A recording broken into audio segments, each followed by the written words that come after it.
What's going on? What's going on?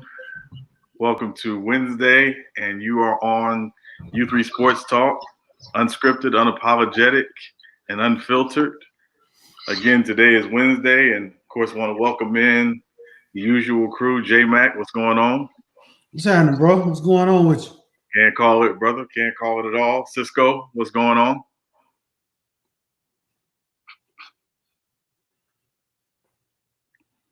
All right, Cisco sent some sign language, said, he's good. Uh, Probably so that yeah, shiny head. uh, Probably that shiny head he got over there. hey man, nothing Probably wrong with that. polishing. Hey, listen, everybody can't be blessed like you and still be holding on to the hair, man. I mean, that's all I'm saying. Hey, this is, hey, don't hate on that. Hey, listen, I'll never hate on it. I'll never hate on that. Never hate on that. Yeah, no, man, but definitely, yeah, it's good to catch up. Been a couple days, obviously, and for those who are watching, just a reminder: please don't forget to like, click, and subscribe. And if you haven't already, and turn on those notifications, because again, when U3 Sports Talk goes live, we want you to be live with us. Yeah, we're gonna jump right into it, man. No sense of wasting any time. Let's talk some NBA, and more NBA. J Mac, anything caught your eye in the last couple of days, NBA wise? Well, we had a good game last night with Brooklyn and the Clippers. That was a number of superstars in that game, and that's what I was looking to see. Who's gonna show up against who? Um, Brooklyn played pretty good last night. Still don't play much defense, but uh, I'm starting to look at Brooklyn a little bit differently. I think that they're going to be fun to talk about during the season. We're going to take our jabs at them when they don't play D, and we're going to, everybody's going to have a lot to say about them during the season. But ultimately, I'm just looking to see what they're going to do under those brighter lights in the playoffs, man, because that's where it's at. Right. It's all fun and games until somebody got to go home if they lose 4 games. So that's what I'm looking for. Yeah, I think so. And Cisco, what about you, man? Welcome in, of course, brother. And anything you noticed just the last couple of days in the NBA that kind of stood out, caught your eye? Of course, it's been the Warriors play for me. I was able to actually go through and watch one of the games, a full-length game. Besides Steph Curry still making these knucklehead passes, I'm still impressed with what Coach Kerr has done with the team. Oubre seems to be kind of settling in. He got to a hot start in the first half, so I'm really excited about that. They have to now go. They can go ultra small and almost put Oubre at the 4. Right. And he runs pretty well with that second unit. So I like it. I can't wait till Wiseman gets back. I like his current role as far as coming with that second unit. Maybe kind of.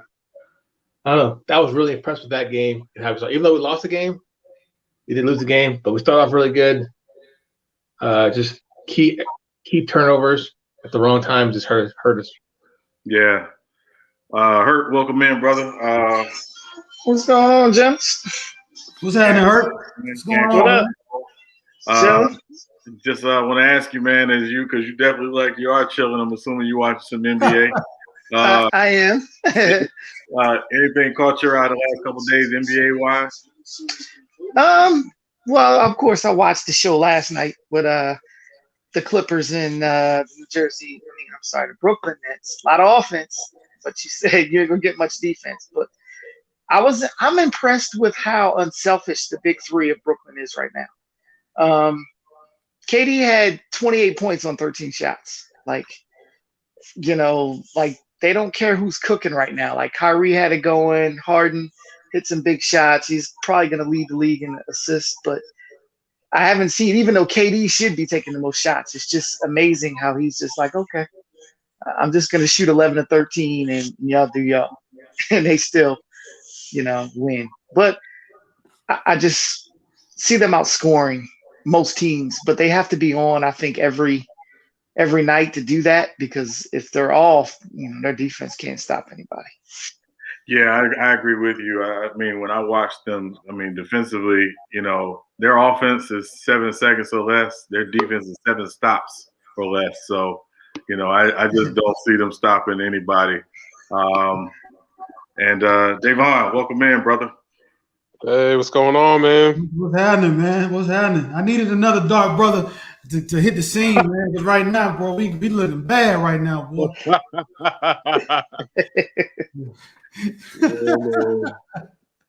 Hey, so Davon, I got to ask you, man, anything last couple of days, or even just this past weekend caught your eye in the NBA that, you want to chop it up about?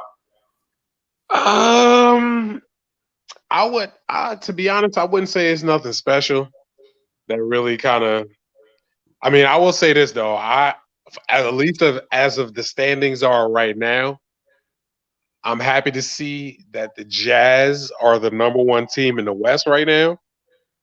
That just shows the embodiment of work that they've been putting in, building their team and what they've been trying to accomplish.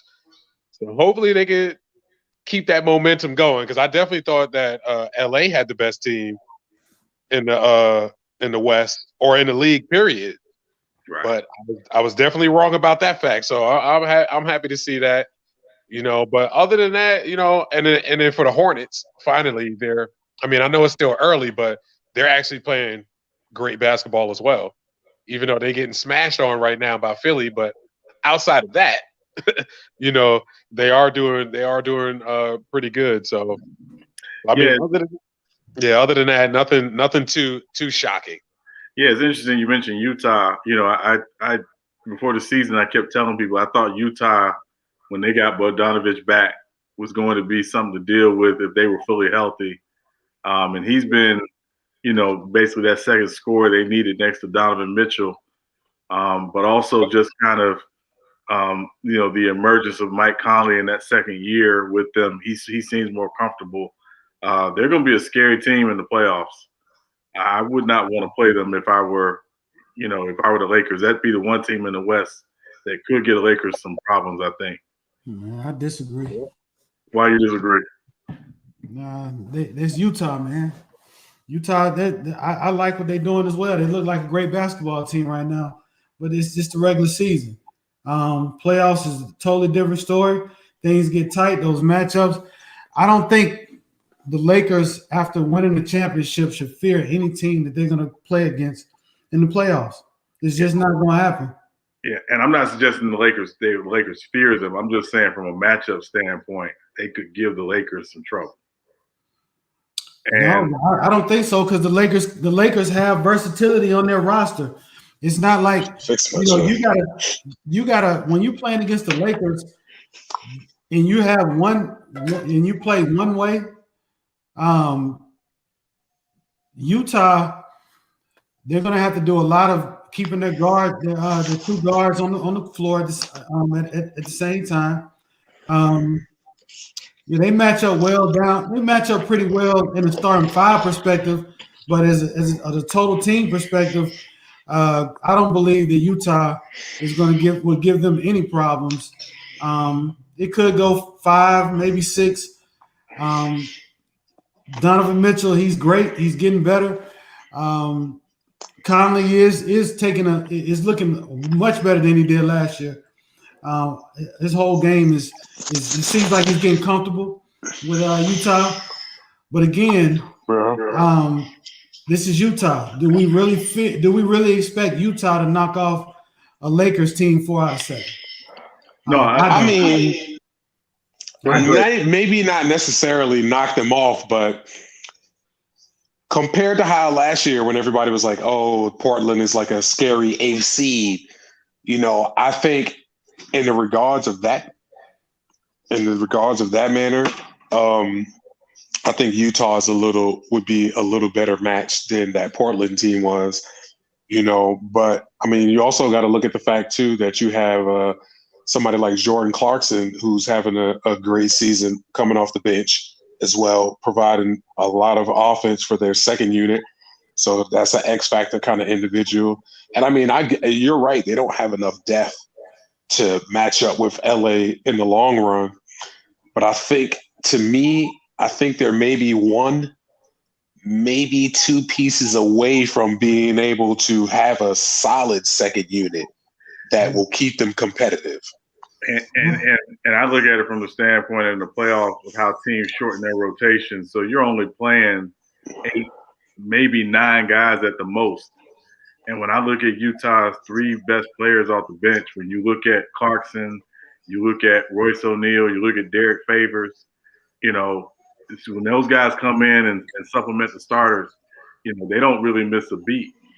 And then the other thing for me is when I look at them, you know, offensively in particular, you know, they're moving the ball very well early in the game. And then in the fourth quarter, you know, they got number 45, who is probably in the argument one of the best closers in the game already. I know Shaq had some comments about it, which I thought were off base, but we can talk about that in a second. But, you know, if the game's close and Mitchell has the ball in his hands and he gets a chance to take over, they're going to be scary. And again, and the Lakers should fear them. I'm just thinking about it in the playoffs, how, you know, teams shorten their rotations and they can match up. Well, here's the deal. I'm glad you said that, because there's a flip side to Donovan Mitchell having the ball in his hands late in the ball game in the playoff. I mean, we've been seeing it now for the last couple of years. But you think that the Lakers, who have been great defensively, targeting one person, who else on that team do you expect to close them out late in these ball games? Yeah, I mean, look, Dame Lillard is gonna knock you. Is gonna send you home packing if you don't bring your A game. You know, Donovan Mitchell is one of those type of players as well. You know, I just expect that they will make him uncomfortable in those situations, because we've seen Donovan Mitchell in the playoffs just last year. A couple of those games he could have closed out and he didn't get it done. He turns the ball over late. He turns the ball over late in the games.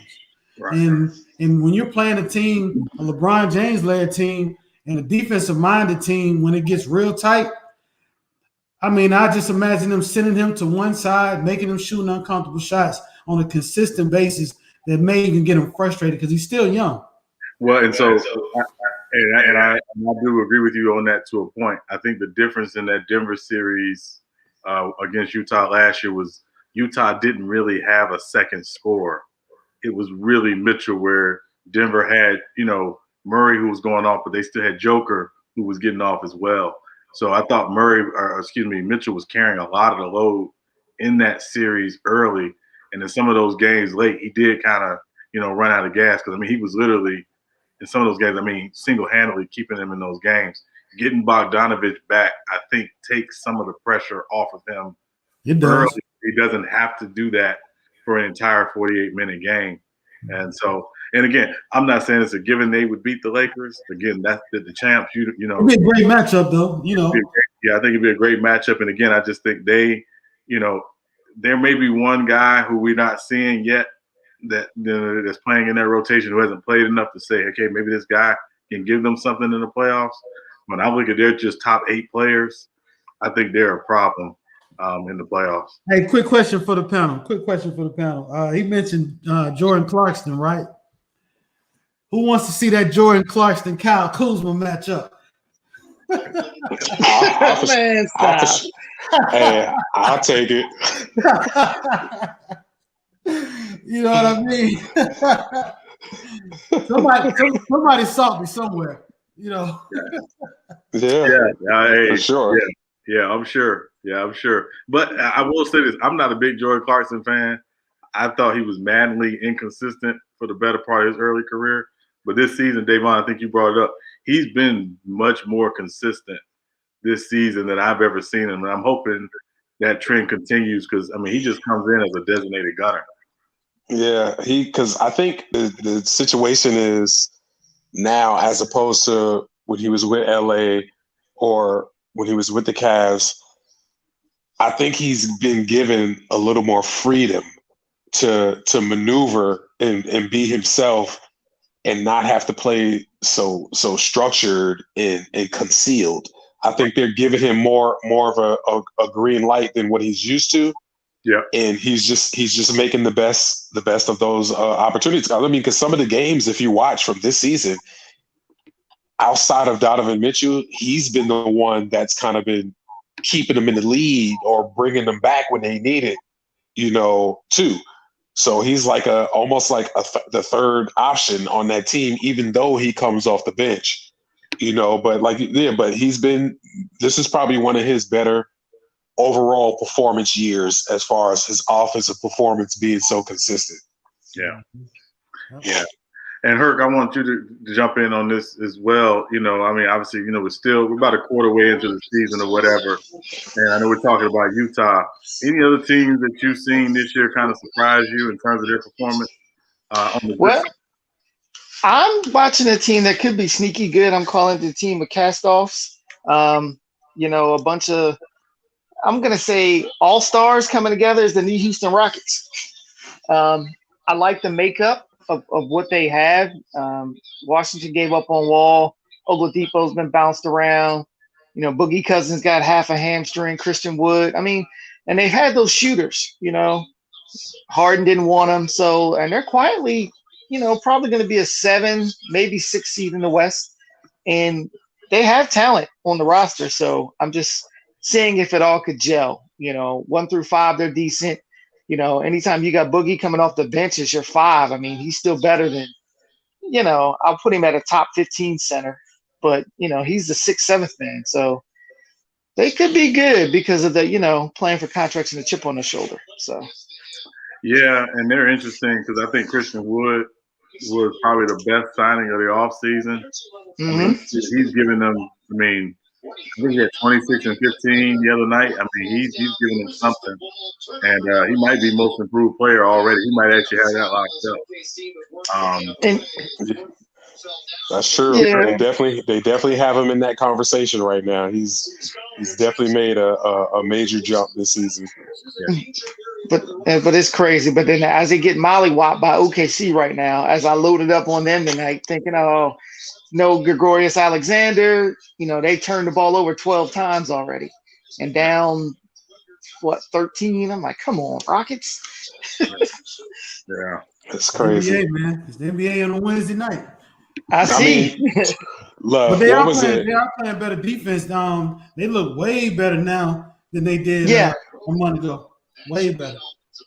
Right. Yeah. So what is the other night we were talking about who was it? The Bucks, because they were getting smashed, right?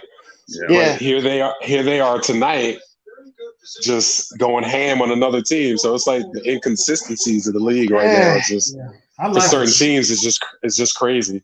I like it. It may not be good for the bettors, but for the casual fans, we're tired of, I don't know about y'all, man. I mean, I like watching the games where you don't really know. Right. I think we That's know. true. You know what I'm saying? I like those games to go down to the wire. Like last night's game was a fun game to watch.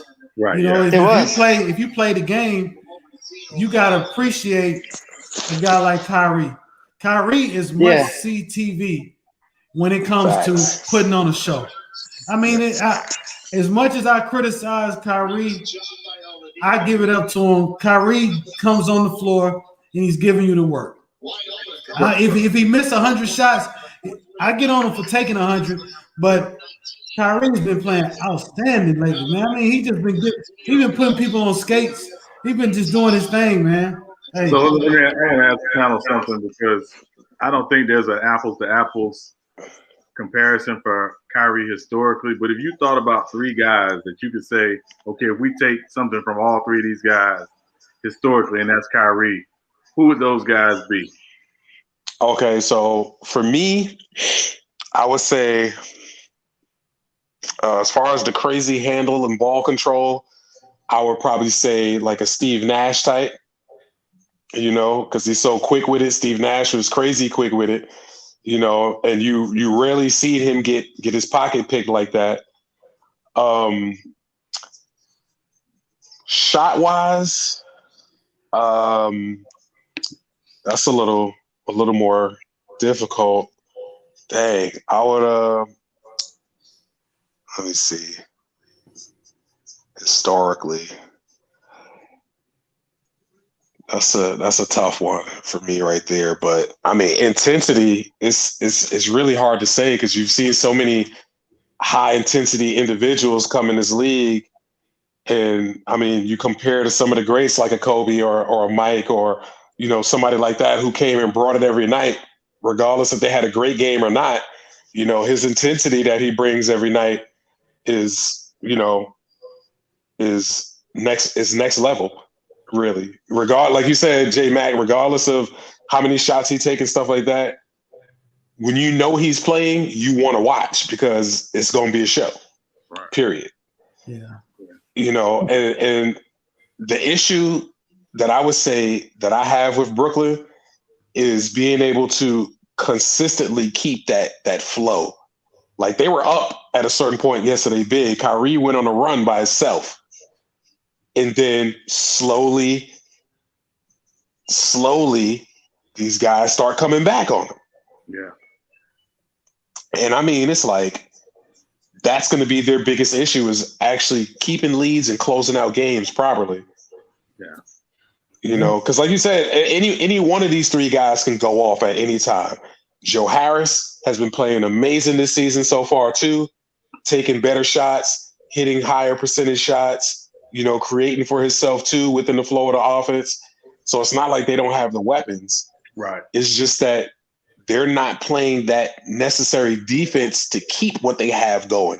And they're allowing teams to come back. That's why they lost to the Wizards in the same manner as the first time. Yeah. Yeah. You know, it's like, come on. And they barely almost lost this game, you know, as well. Yeah. So it's like, it's amazing to me. But like J Mac said, the up and down of the game right now is definitely better for the league and for the fans in general. Like I really enjoyed that Boston game yesterday. Right. You know, like Golden State played an amazing game and took it as far as they could. But, you know, in the end, a little Jason Tatum, a little Brown just proved to be a little bit too much in the stretch. And, you know, they was able to pull it out. But just seeing those type of games, because right now with the Golden State team, you even with Curry there, you expect them to be competitive, but against a team like the Celtics, you wouldn't expect them to have that good of a game for so long. Right. You know what I mean? So yeah, I'm enjoying how the season is panning out a little bit right now. Yeah, J Mac, the Kyrie question to you: if you were to take three guys historically and say these three guys, if you put them together, that's probably Kyrie. Who would you take in that argument? Iverson, Kobe, and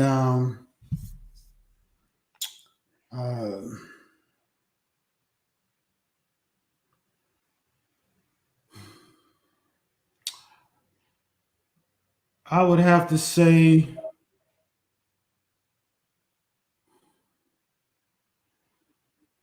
I want to put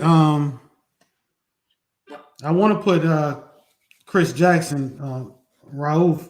Like moved out the crowd. Rauf. I want to put him in there, but I already got it. You know, Iverson. He does a lot that Iverson did as far as being unconscious. I think that Kobe. What I saw like last night, this is what I appreciate about guys who just know that they can just give you 30 at any time.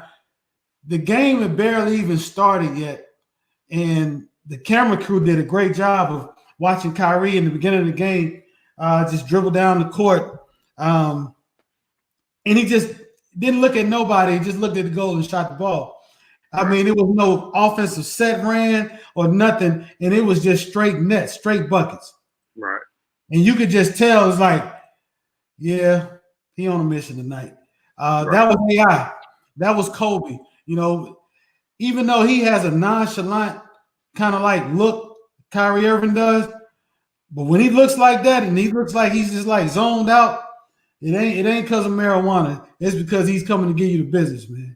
Right. Because, and then I say Chris Jackson because I always give respect to the guards like that who were just ultra talented. It didn't matter how tall you were, how many defenders you line up. he can get the ball over you and he can go around you, and he can finish any kind of way at the rim, and he has a good mid range. So yeah, Kyrie is a special player. He just is, man. So I just wish his head, was a little more, he was a little more controlled as a basketball player. But yeah, I hats off to his game though. Yeah, Herc, same question to you.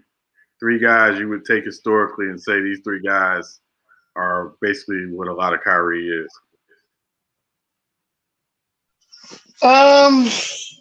Wow. From a handles perspective, I'm going back to probably Isaiah Thomas because I've never seen handles like that. I mean, I got Iverson had the killer crossover, but just the in and out and the toughness and being able to finish at the rim. I like Isaiah's game there. From a true, I guess, scoring inside and out. I mean, no one scored like Chris Mahmoud. I mean, I like that comparison too, but for me, well, yeah, I don't know. It's kind of hard to say because Kyrie's kind of unique. You know what I'm saying? From a shooting, he's got it all, things of that nature. But yeah, I got to think about that one now. But definitely the handles for Isaiah. Yeah. Cisco, same question to you. Well, I like J-Max's comparison to Rob Strickland. That was going to be my choice too. But really, as far as Kyrie, whenever he has the ball in his hand, your eyes automatically are drawn to him, no matter what he does. So to me, he reminds me of a slightly less athletic Steve Franchise, or Steve Francis for those that don't know. As far as his ability to cross you up, he can hang in the air, and you combine that with Rob Strickland's ability to just be able to get off a shot anywhere within a crowd. I think those 2 players combined remind me of Kyrie as far as Steve Francis for his crossovers, being able to beat you off the dribble, make you look really bad, and then to garner that attention, no matter where he's at on the field or on the court, when he has the ball in his hands, your eyes are glued to him. Yeah, it's interesting. You mentioned Rod Strickland came to mind for me when I was thinking about this earlier. Just his craftiness. Rod Strickland, y'all remember Rod Strickland couldn't shoot to save his life, but nobody could stay in front of him because he was just that crafty. Mm-hmm. And when he would get to the basket, he could finish all kinds of ways. So that craftiness and that finishing around the basket for me is Rod Strickland. In terms of just that kind of F you, you're not stopping me attitude, I got to go with Herc's comparison on Isaiah. And I'm talking young Isaiah, where young Isaiah was basically like, you're not stopping me. Yep. Nobody can stop him. And then from a shooting perspective and his ability to kind of manipulate the pick and roll, I'm going to throw a name out to you all. Mark Price in Cleveland. Oh, man. Mark Price could manipulate the pick and roll and get his shot off of that. And obviously, could shoot the 3. And I think people, because Mark Price had like a window for like 4 or 5 years where he was really good, and then got hurt. But yeah, Mark Price, obviously, Jamal Lee said he got to go with Penny Hardaway. Jamal Lee, you got to click the link, man. You got to come in and explain that comparison because I don't know if I see Penny Hardaway there, but you got to come in and explain that one. Penny Hardaway was good at the manipulating pick and rolls. He was, yeah. The high pick and roll up top. Yeah. You didn't really know. You had to kind of like respect the 3. He didn't shoot a lot of them, but you had to respect it. But if you got caught slipping, he would go in there and create. Yeah. So, but I just remember Penny Hardaway as a guy who you didn't necessarily need to even sit a pick for because he could just dog whoever was guarding. Because if the guy was too small, he could dog him. If you put a big guy on him, he would blow by him. So yeah, but I think you guys are underestimating Steve Francis. Steve Francis used to give Kobe buckets. He's had that dude hopping around like hopscotch. Nah, I'm glad you mentioned him, man. He was kind Steve Francis with the handles as far as being able to get in and out and just doing. I'll tell you another one. Y'all remember Nick Van Exel? He was actually my third guy. I didn't know.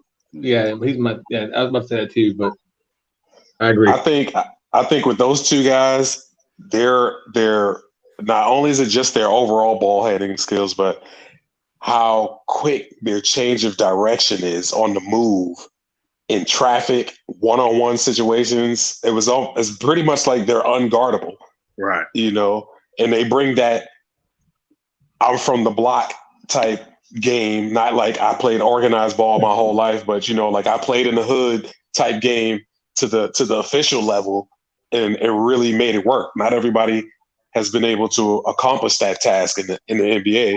They've tried, but none have really been that successful like those guys have. Well, it's funny you mention that because Steve Francis, he's had that and one mixtape. He's done it all as far as just see highlights of him just in the gym playing with some regular dudes, balling out, scoring 55, hitting a game winner or whatever, half court. That's ridiculous. But I agree as far as bringing that playground mentality, he was one of the most successful at it. Hey, so you mentioned Steve Francis. I compare him to Damian Lillard. He's like a Damon. He's like a different version of him because he can shoot the three better. He can shoot the three a little bit better than Steve Francis, and he shoot from further out. But they kind of reminded me of the same as like Steve Francis, another guy that was small and didn't really care. He just come in there and just give you the business. That is actually a great comparison, though. When you really look at Steve Francis' game, and then you look at Damian Lillard's game now, like the attitude, the package, that is almost like that's a great comparison there. Yeah, I think the only slight difference is Steve Francis really didn't shoot outside well.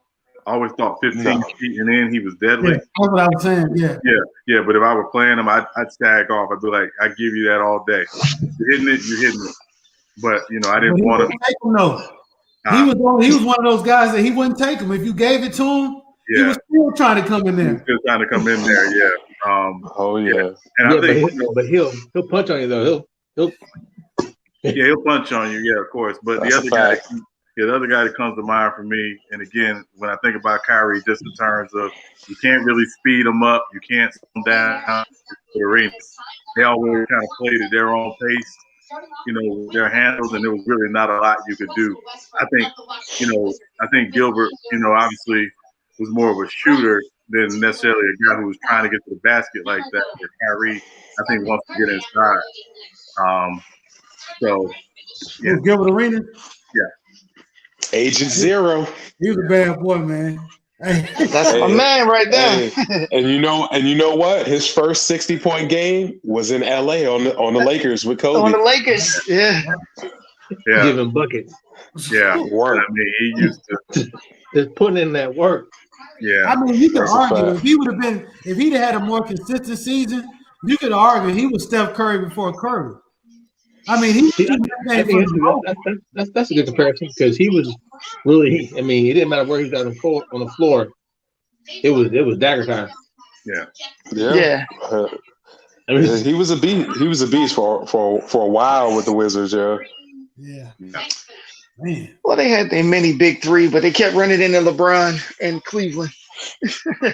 Jameson, what they call him, Tough Juice, Caron Butler. And Brandon Haywood and Antoine Jameson. And they had Nick Young in the beginning of his career. Oh my gosh, please. Nick Young was trash. Talking about the Wizards, right? Yes. Yeah. Then they have the Bam McGee. He's looking for a job, man. What was the Nick Young looking for a job? Yeah, what was the shooting guard though? That got into it with Soldier Boy. I can't think of his name. Deshaun Stevenson. Yeah, gosh, he would just shut the hell up and play ball. He always trying to be the tough guy, man. Right. Hey, Virgil Rain, you got to click the link come in, and we want to hear your thoughts on this conversation as well. Go ahead and click the link if you can, please.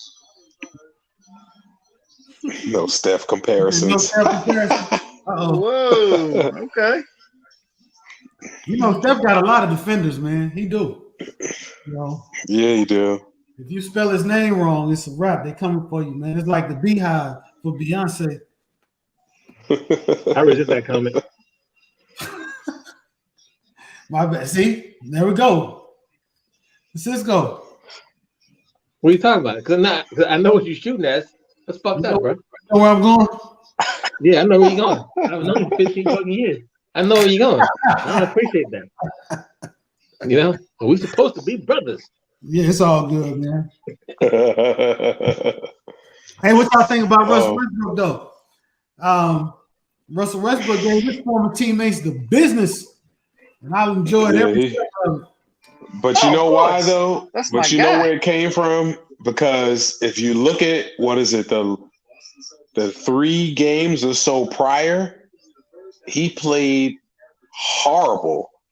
And in the press conference, he even said, like, you know, accountable for himself, which I've rarely heard him say since he's been in the league.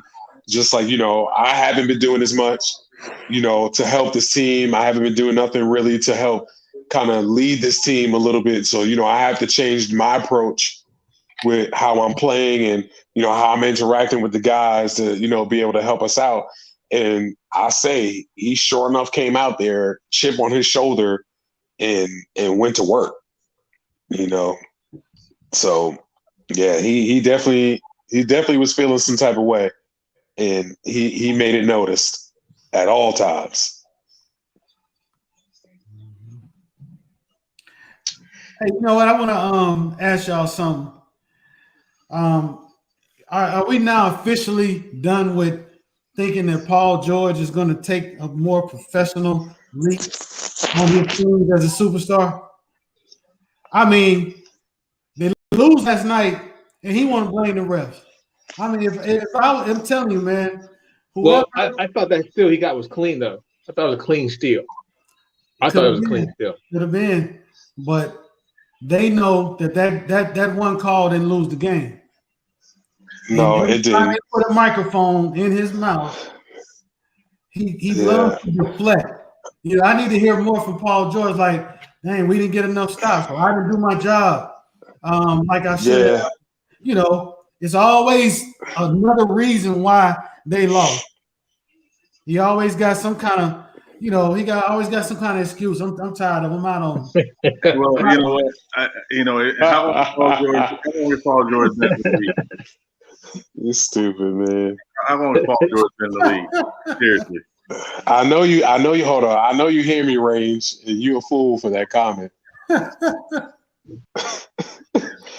But I agree with that. Paul George definitely needs to take a lot more accountability than he does. He is quick to blame everybody else around him, except for his self involved in situations. So I think, yes, little things like that is what, in my eyes, keep players from reaching a certain level of respect, at least from me, during their career. It's like, if you know that you're playing parts in the reason why your team is being diminished, then be man enough to own up to that. Don't be quick and take the easy route and blame everybody else, because there's a lot that went on through that whole game that you could be blamed for, but there's no one in the press conference pointing fingers at you saying that, well, you know, Paul George didn't make this pass or he took this shot and it was ill-advised, or, you know, he tried to do too much and got too many turnovers and stuff like that. Like, nobody's throwing you under the bus. It's like, take accountability for your actions, you know, and maybe things karma-wise may change for you. Because it's not like he's a bad player. It's just that you won't ever reach that certain pinnacle because you have no accountability for self. It's always everybody else. So the question is, at this point in Paul George's career, do we not expect him to do this in the regular season? As far as I can say, I'm gonna expect it. Period. Right. You mean his play? Yeah, his play. Like, we expect this out of him in the regular season at this point in his career. It's not. Isn't for him. It's not. I don't care what Paul George does in January. You got to show me in May and June, bro. That's like we tired of this. You know, his first year in OKC, he was the MVP candidate, right? I think he was second or third in MVP voting in OKC, and in the playoffs, he completely disappeared. Yeah, and he got iced out by Dame Time. Right. Sidestep 3-pointer from the logo. Right. Yeah. Which and you know it's funny that you mentioned. So that was the second year. The first year, first year was Donovan Mitchell. Yeah. That's right. That's right. He did get put out. But you know what's funny though? When they lost that game, that series to Portland, he says in a press conference once, like he does now, like, oh well, you know, that was just a bad shot. It was only a bad shot. It was only a bad shot because you was guarding him. That's it. That's the only reason why it was a bad shot because you were guarding him. He should have looked over to the side and asked him what does he need to say. I know he got somebody over there. He needs like he needs somebody holding up a teleprompter or something because he ain't got it. Man. But I do agree. Like season wise, you know Paul George is going to produce, right? But it's playoff wise, I don't think he's had good, decent playoff numbers since he was in Indiana. Right. Yeah. And they went to the Eastern Conference Finals. Right, and that's my point. He's been riding that 2013 playoff run against LeBron forever. Like, I mean, like, come on, man. I mean, like a rapper that's still getting in the club off a hit from 10 years ago. Like, come on, man. Like, for real. Like it's almost 10 years. It's almost 10 years later. Like a P.D. Pablo. I mean, he's basically the P.D. Pablo of the NBA. Like we still give him love for that one hit that takes us back. I used to rap that song, P.D. Pablo. Yeah, shout out to Timberland for the production. But come on, man. Like at some point we got to see something else. I wait to like a helicopter too sometimes, But I tell you what though, what I did see last night was Clippers gonna have some defensive issues, man. Nicholas Batum can't play no D. Oh no, he's done. No, he's exposed. No, but I mean, could he ever really play D though? In Portland, he did. In Portland, he did. Yeah, he did. In Portland, I mean, I just think he was trying to check KD though. I don't know if he was better. He was better. He was better in Portland, but he was still like he wasn't as much of a liability as he is now. Yeah, no. But he was a little better. But to be honest, I think like he was a better player to me at Portland. But once he left and went to the Hornets, it's just like he became an afterthought. I didn't even know he was. To be honest, I didn't even know he was still in the league until he came. He was stealing money. He was in Charlotte. I mean, he's out there for scoring for real. And he was trying to check KD, so you got to give him a little break. But I still question though, at least down the stretch, why wasn't Ibaka on the floor? They had Zubac out there. I want to crazy. Yeah, I mean, early in the game, though, I don't know if y'all watched early in the game, like, Ibaka couldn't stay in front of anybody. Like, when they were switching, they were running that high switch with him. Okay. He could not move. They were literally blowing by him. So I think they thought he was a defensive liability, which he shouldn't be, but, he was. So, yeah. He's normally your rim protector now, and he's got a decent mid-range, and he'll hit an occasional three, but I don't know. It's just amazing, though. Like, I don't understand how OKC didn't get any titles when they had all of those damn players on one team. Like, that's just crazy to me. They had one finals appearance. Yeah, I think they traded Harden too early, obviously, but they did it for financial reasons because of the luxury tax implications of re-signing. But it was only like a $4 million difference. Right. And they, as a small market team, basically said we couldn't pay. And they opted to pay Ibaka. Yes. Because Ibaka was drafted first rather than pay Harden and see if you could find a viable replacement for Ibaka. So, Yeah, they Right. And they could have too. They Yeah. could have. Yeah, and I mean, Easily. and it was just one of those things where with the lockout, the 2011 lockout, it made it punitive for small market teams to keep their cores together because of the luxury tax implications. So somebody Right. yeah, Yeah, that's What it could have been. yeah, exactly. yeah, man. They definitely had a squad, man. And then remember, they had some injuries the next year, and it was like they just felt like they had reached their peak with that team. But They got rid of the wrong one. they got rid of the wrong person. But yeah, They got rid of Ibaka and they got rid of Harden instead of Ibaka. right. But Yeah. they already hated Ibaka, so But Ibaka was, you could make a case for him because he was playing, elite basketball at the time, and he could jump out of the gym. But after they traded Harden, Ibaka He became like he didn't want to go down low no more. He just wanted to shoot jumpers. That's always been. see. But I think it panned out better for Harden going to Houston anyway because he was able to blossom more. Oh, absolutely. Then I think maybe he would have should he had stayed in OKC because he would have never really started. I don't think he never really would have started. I think he would have continued to come off the bench, and I don't think his production as he is now on the offensive end, I don't think it would have been the same had he stayed as compared to now as it is since he left. So they would have had a good Harden, but they wouldn't have the Harden that we see today. Oh yeah, no. yeah, no. I think they would have had a chance to win one, and then they could have went their separate ways or whatever. But hey, And at the time, I don't know as good a coach as Scott Brooks was, and I thought he didn't get a lot of credit for what he did. I don't know if he was involved enough as a coach offensively to figure out more unique ways to get those guys the ball.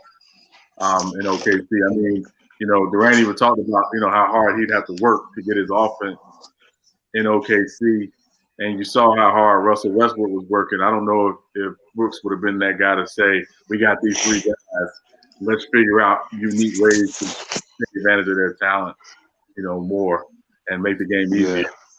Hey, I got a question for y'all, man. I think me and Sean. Oh, go ahead. So you guys said they got rid of the wrong one in James Harden, and I agree that if Harden would have stayed there, with the current construct of Westbrook and KD and Ibaka, yeah, he would never have blossomed what he is today. But you say are you saying that KD, Harden, and Ibaka wouldn't have went further than Westbrook, Harden, and KD? In the long run, probably not, because they haven't. Since that 2011 appearance, the furthest they've been is second round. They got to the Western Conference Finals. That's when we came back on 3-1. Yeah. They blew a 3-1 lead, right? No, they didn't. Yeah, against the Warriors. Yes. Western Conference They Finals. lost. Yeah, they did. That's right. They did blow that 3-1 lead. Yep. That's Harden was already in Houston, right? Yes. Mm-hmm. Yes, All Harden's in Houston. All I'm saying is that do you think KD, Harden, and Ibaka and supporting cast members would have been a better fit than Harden, than Westbrook and KD and all those? I think if they get rid of Westbrook, I think it's very likely they get a title. Very likely. Man, you know what? I'm glad you said that because that's what I was getting ready to ask y'all a question. Hey, MC, before you do that, real quick, I want to come back to you. There, we got a question in the chat. Thoughts on the Nets' offensive chemistry? It looked damn good to me.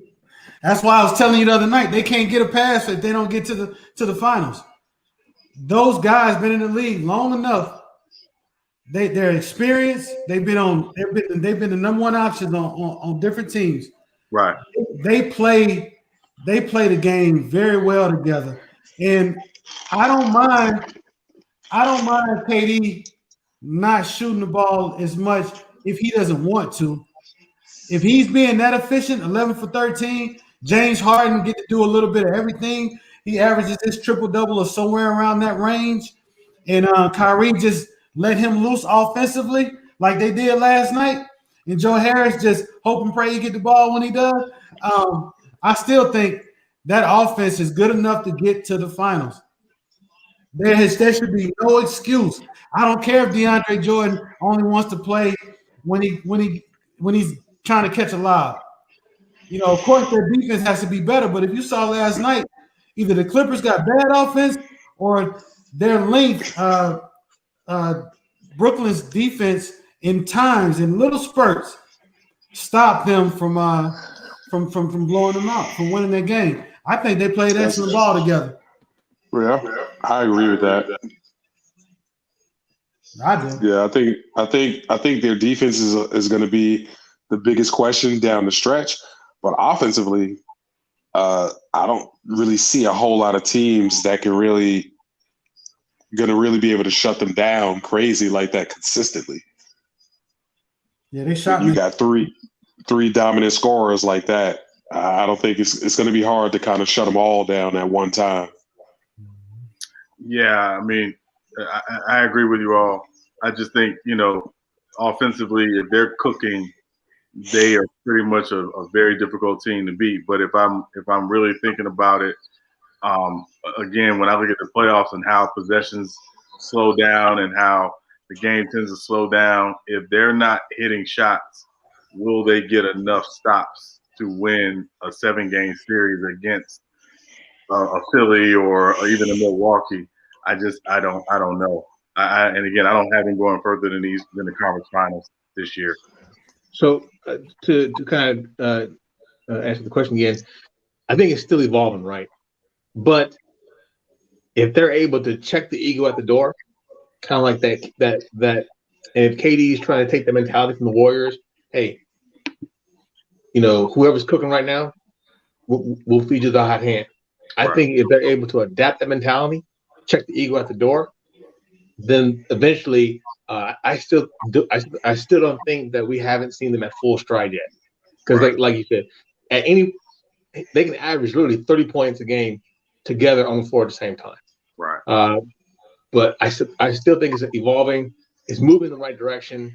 Like you said, it seems like if whoever's cooking, they'll feed them the ball and they'll keep it going that way. And then if that person gets cold, then you have 2 other nuclear options to go to.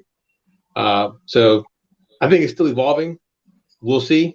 We'll see after the All-Star break. And Cisco, to your point, what the thing that concerns me about that team offensively is it's easy to be in a great offensive flow when you're blowing a team out. Because again, you can front run a little bit. But when the game gets tight, are you still going to be that team that passes up a good shot for a great shot? And again, that's what separated us from the Warriors all those years, was they were never afraid to pass up good shots for better shots, or better shots for great shots. And that's the question for me when I watch that team. Will they do that? Yeah, that's true. That's true. For me, it's I don't really have an issue with their offensive game. It's their defense that worries me for that team against elite teams. Because if you're losing games like that to like the Wizards, no offense to them, but if you're losing games like that to the Wizards, I mean, you go up against somebody like a LA or Philly or Miami, with some closers on their squads like that who's playing great, that's you're gonna run into some trouble. You gotta be able to not only perform on the offensive end, but perform on the defensive end. And that's what separated Golden State from everybody else, even with as many great players as they had. They didn't only buy in on the offensive end, but they bought in on the defensive end. Yeah. Everybody played their part. They gave the same effort on offense as they did on defense. Yeah, I don't think Brooklyn is 100% doing that. You're giving everything on offense, but on defense, you're kind of slacking off a little bit. Yeah, and that's what's going to bite them in the butt the worst. Yeah, but to give credit to where the Warriors, like you said, they've had years to grow together. That's that's true. Across the pond. I mean, so we have to give that time and go back to the points that Sean made as far as this not being necessarily a championship or bust season. But I agree with everything you said. Their defense is concerning, obviously, and they have the wrong two coaches to think about defense. But we'll Fact. we'll have to see what's going on. But also another question I have to ask though, among the Kings speech, has the coaching staff identified, hey, look, guy, if we need a shot, option number 1, KD. Option number 2, Harden. Option number 3, Kyrie. They need to establish that now and then work on that. I mean, like I said, they're just letting them play. Yeah, you're right. They're just it's like, hey, look, no, hey, we got our 5, you got your 5. Let's just run a game. Yeah. I'll say this about I am concerned. The offense. If you really think about it, man, you got 3 of the best offensive players this game has ever seen, but only one of them has to really be the thinker on the team, and that's James Harden. He has the ball the most of the time. You already know if you get into Kyrie, don't expect it to be like a situation where he's going to be thinking the pass. You know Kyrie is looking to score the ball first. Now, if you get it to KD, he's an assassin. You get it to him in his spots, you know what to do. James Harden is the only one that has experience in running that offense to where he can make the decision where to shoot, pass, score. But as long as he's aggressive, everybody will be fine in the offense. I don't think they'll have not one problem with offense. Like Cisco said, they look as good as they're looking now, being unselfish. Wait till they really start gelling offensively. It's going to be scary, man.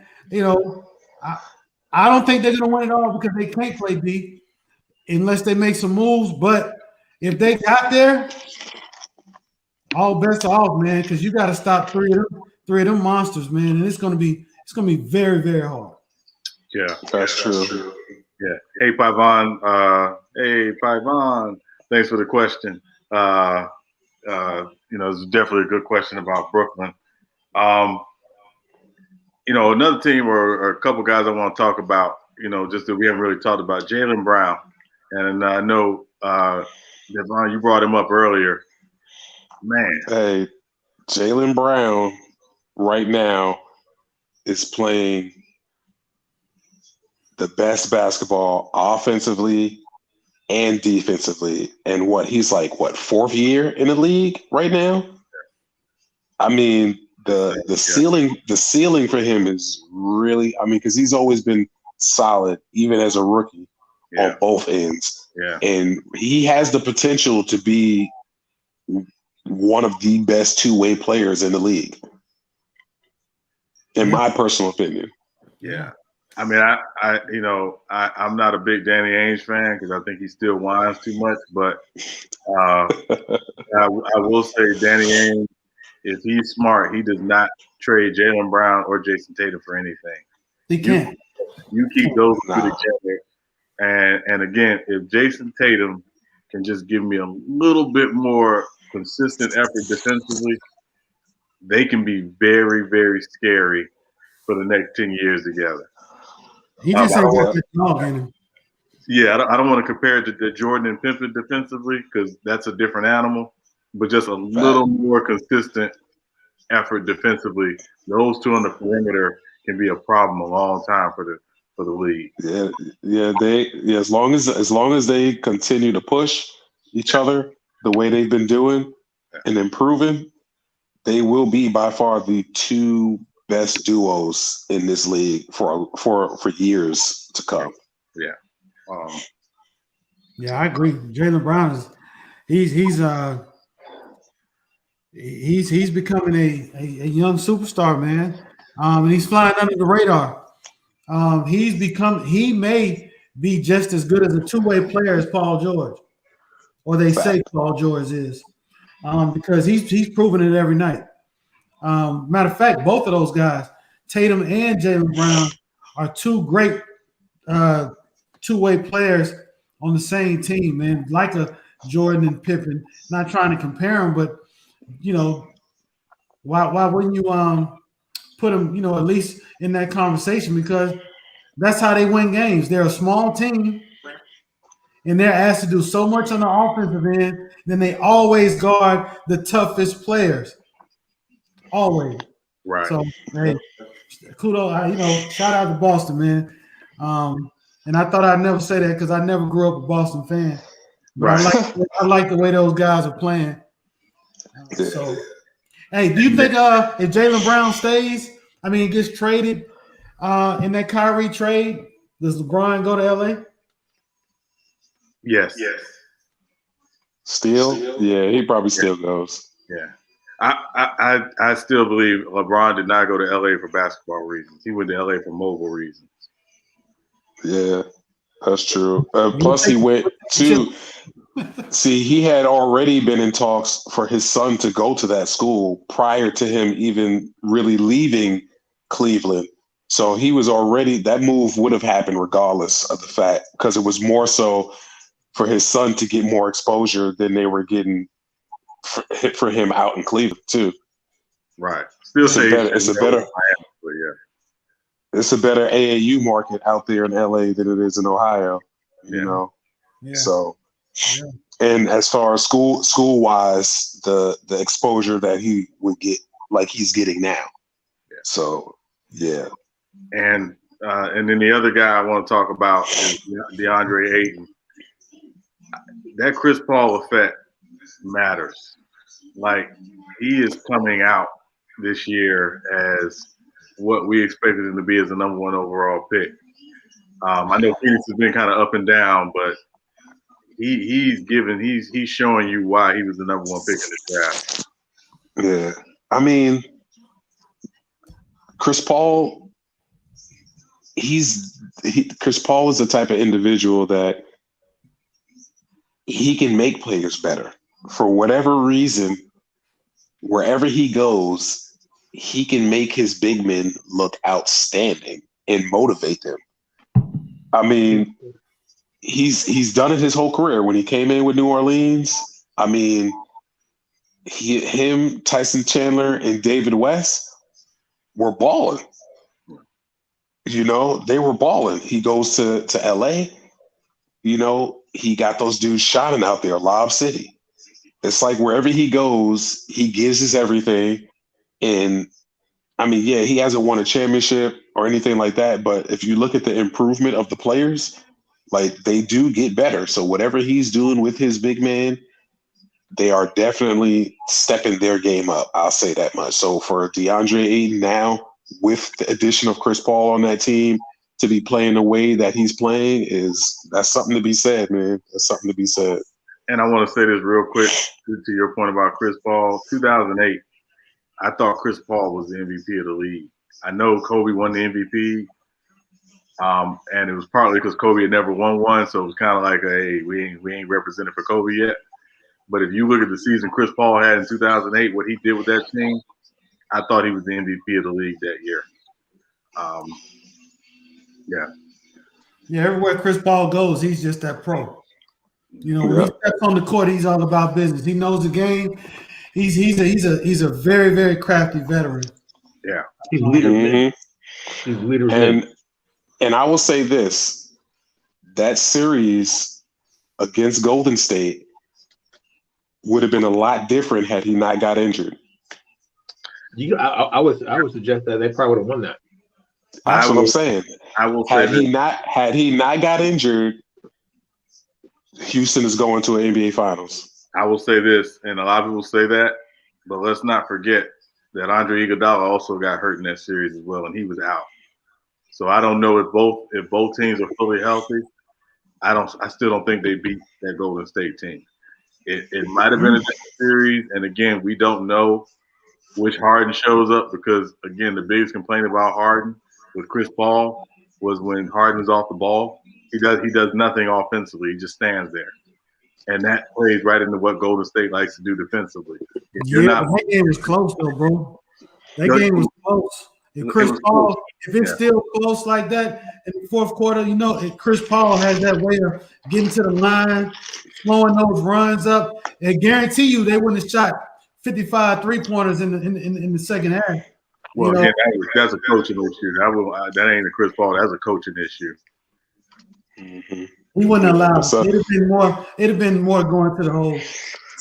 So real quick, somebody put in the chat. Let's talk about a league MVP though.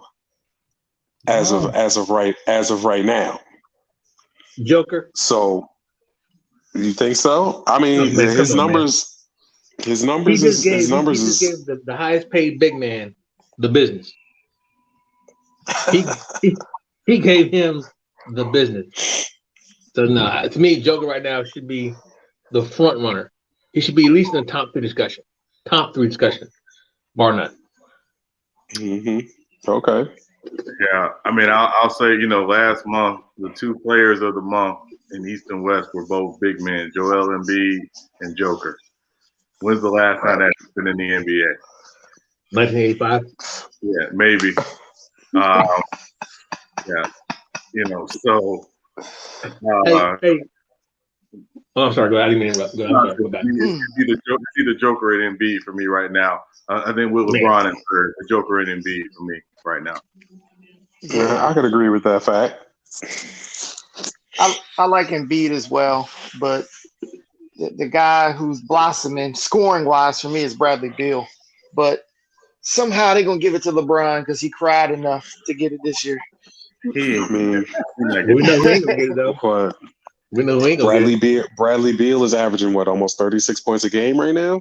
He is, It's like, but they ain't a winning team. Yeah, if they were in the hunt, I think Bradley Beal would be in the conversation, but they're nowhere near the hunt. Right. I had LeBron last week. This week I'm gonna say Joker, and then with KD right behind him. Yeah. I mean, KD is second. KD is second in scoring with like 31 points a game. Yeah, man. Efficient. Yeah, Efficient. yeah. It's tough. Yeah. I'm gonna tell you what surprises me though, is that, and many might not know this, but OG Anunoby is leading the league in steals right now, with like 2.5 steals a game. Now, I would say to me that's a little shocking. Can we talk about his teammate? What his teammate did last night though? Van Fleet getting 54. What he put? I was gonna say he put up some numbers last night. Was it 11 for 13 or 11 for 14 3-pointers? Yeah, I mean he ran through the Orlando Magic like hot Indian food. I mean, it was bad. Hey, he has some of that. What's it called? That that what's the name juice from Crunk Space juice? Jam. From Space Jam? Yeah. Yeah, it was like Michael Secret stuff. Yeah. It was. And the crazy part is he does that, and Kyle Lowry gets a triple-double, and nobody talks about Kyle Lowry getting a triple-double last night. That's not even the story. It's Kyle Lowry, man. He's a hard player. He plays hard. Yeah. Because it's like Bless his heart. you kind of expect that out of Kyle Lowry because it's not like crazy new, but for Fred to go off like that is like you've seen him kind of go off and have good games, but to have a game like that, like you got to talk about that. Yeah. It's good to talk about him, man, because he deserves it, man. He's another two-way player. He doesn't get mentioned a lot because he's small, but he's a two-way player. You got to bring your A game when you play against him. If you don't protect the ball, it's gone. But when he shoots the ball, he shoots with such confidence that there's no reason not to believe it ain't gonna go in. And I'm happy for him, man. Yeah, but he was like that. He was like that at Wichita. Like, like when they would get in the tournament, like he would kill teams, and they'd be like, "Y'all not gonna guard this guy?" Right. He is that guy. He is that guy. When you look at him before the game, you already got it psychologically in your head. You don't really have to worry about him. Right. Yeah. That's true. Yeah. Hey, you don't worry about him. That's very true. Yeah.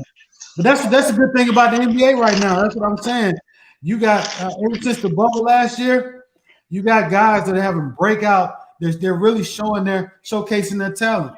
Right. They're putting up big numbers, and they don't have to be the biggest name. You Right. see the biggest names like LeBron is really. If we're talking about LeBron scoring 50 points in a game, it's kind of like, okay, we know he's capable of, but I want to see the newer guys coming up that's going to take over the NBA later on, as far as talent wise, to have their moments where they do score a lot and have their big games and big moments, man. Yeah, and that's why I don't think they're winning. That's why I don't think LeBron's winning the MVP because if you look historically, the last several years, it's always gone to the younger guy or the up and coming guy or the guy that the league wants to boost up. LeBron's got 4. They're not trying to boost LeBron up anymore than they already do. I think it's going to go to one of these younger guys. And again, LeBron is kind of, which is crazy to say because he's having a great season. He's kind of coasting.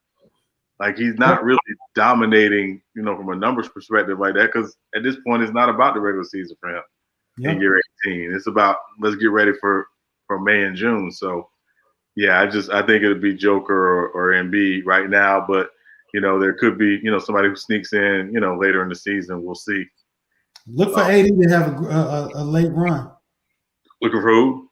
AD. A late run in MVP. Yeah, I think he's gonna make it. I think he's gonna improve way. He's gonna get way better. Well, let me ask you.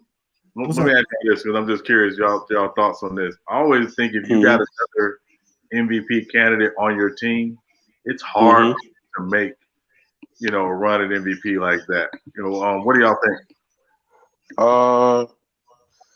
I won't say it's hard. It just keeps the competitiveness of the two going. It just makes a better decision because it's like who's the more right now and that this point of the season, who has been that better caliber player for the team overall, how I would look at it. So even if you have, like, let's say you got Westbrook and you got KD still on the OKC and both in the same season mentioned for league MVP, you're going to look at the overall body of work that's being produced. It's like, without this person there, how are they still matched up? Without this person there, how are they still matched up? What are the numbers saying? What are the intangibles showing you about this individual that would give them some sort of edge? So, I mean, I think it would be a crucial decision, but I think it will come down to me. I'd have to bring it down to those little things because, more than likely, both of these guys are averaging a high volume number of points. Then you're looking at how many rebounds these guys getting. What is their overall offensive presence? What's their overall defensive presence? What else are they contributing to the team as a whole outside of, just the scoring? Like, I personally have to look at stuff like that. Like, I don't want to make it all about, well, this dude is averaging like 40 points a game, so clearly he's MVP. Like, I need to see, like, in those crucial moments, what is your decision making like? Like, are you always going to be the guy that's just going to go straight for the shot, or you're going to be the guy that's going to motivate another guy who no one would be likely to suspect to get him to take that shot? I have to look at stuff like that when I look at an MVP. Like, are you truly motivating your team to improve, or are you just going to allow them to permanently be your sidekicks at every turn? Like, they'll never get a chance to be in that light rolling with you whatsoever. You know what I mean? Right. We got a question from the chat, and I want to ask the panel. The question is from Mag. Okay. Thank you for your question. Are there any trades that out there you would like to see made? Yep. I would like to see Bradley Beal be traded to more of a contending presence type of team that could use another player with his caliber of skill. Yeah, I'm You know. gonna put you on the spot. Give us a team and a deal. So let's say, for instance, right? And I'm gonna just throw this team out there. I would say even like somebody like the Jazz could really benefit from someone like Bradley Beal because he'll give them that extra presence, So you may have to move some pieces around, yes. But I think in the long run, the offensive aspect that he brings, as well as the defensive aspect that he brings another consistent scoring option, that's needed. He can bring another defensive presence option that's needed in and out, and he has facilitating capabilities about his game as well. So I think a team like that would probably give him an extra boost to give him more of a contention for NBA championship. What about Milwaukee? Chris Middleton and another player. I'm trying to think of who else in a pick. You got like somebody like DiVincenzo. Yeah, because I'm looking at Middleton. Even though he's not a superstar, but he's a very, very consistent, good player that I don't think Washington wouldn't mind having. And that's true. And Giannis would complement each other. Because you're looking at points aspect, you'll be gaining more for offensively, and you'll be gaining a little more defensively as well. And you know that Bradley Beal is going to be consistent scoring. Period. So yeah, I like the Bradley Beal. That's actually a good fit. I like the Bradley Beal call. I'm going to call another team though, just because they may have a little more of what Washington may want. I'm going to call Miami. If you give up Tyler Herro, you give up Iguodala and Myers Leonard and 2 first-round picks, I think they would take that deal. Ooh, that's a lot, boy. Hey, but it's a lot. But if you put Bradley Beal with Jimmy Butler with Bam Adebayo, that's a very nice threesome to build around, and you just fill it out from there. That would be a good look. Yeah, and I think it'd be a good look too. You can compete with that. I want to see a couple people get traded. Go ahead, Cisco. For me, and it probably won't happen, but it makes sense when I say his name. LaMarcus Aldridge. Bring him to the Warriors. Give up Kelly Oubre. Give up a rookie this year. I forgot his name. I think Allen or something like that. Give up Looney. Bring in Aldridge. He'll be a great mentor for Wiseman. He's a smart guy. Pick and pop. High pick and roll. You can run it with any of the guards there. And the connection between Steve Kerr, Pop, I like that one. I think that will give us, while he won't provide anything on the defensive side, but we're not really losing anything either.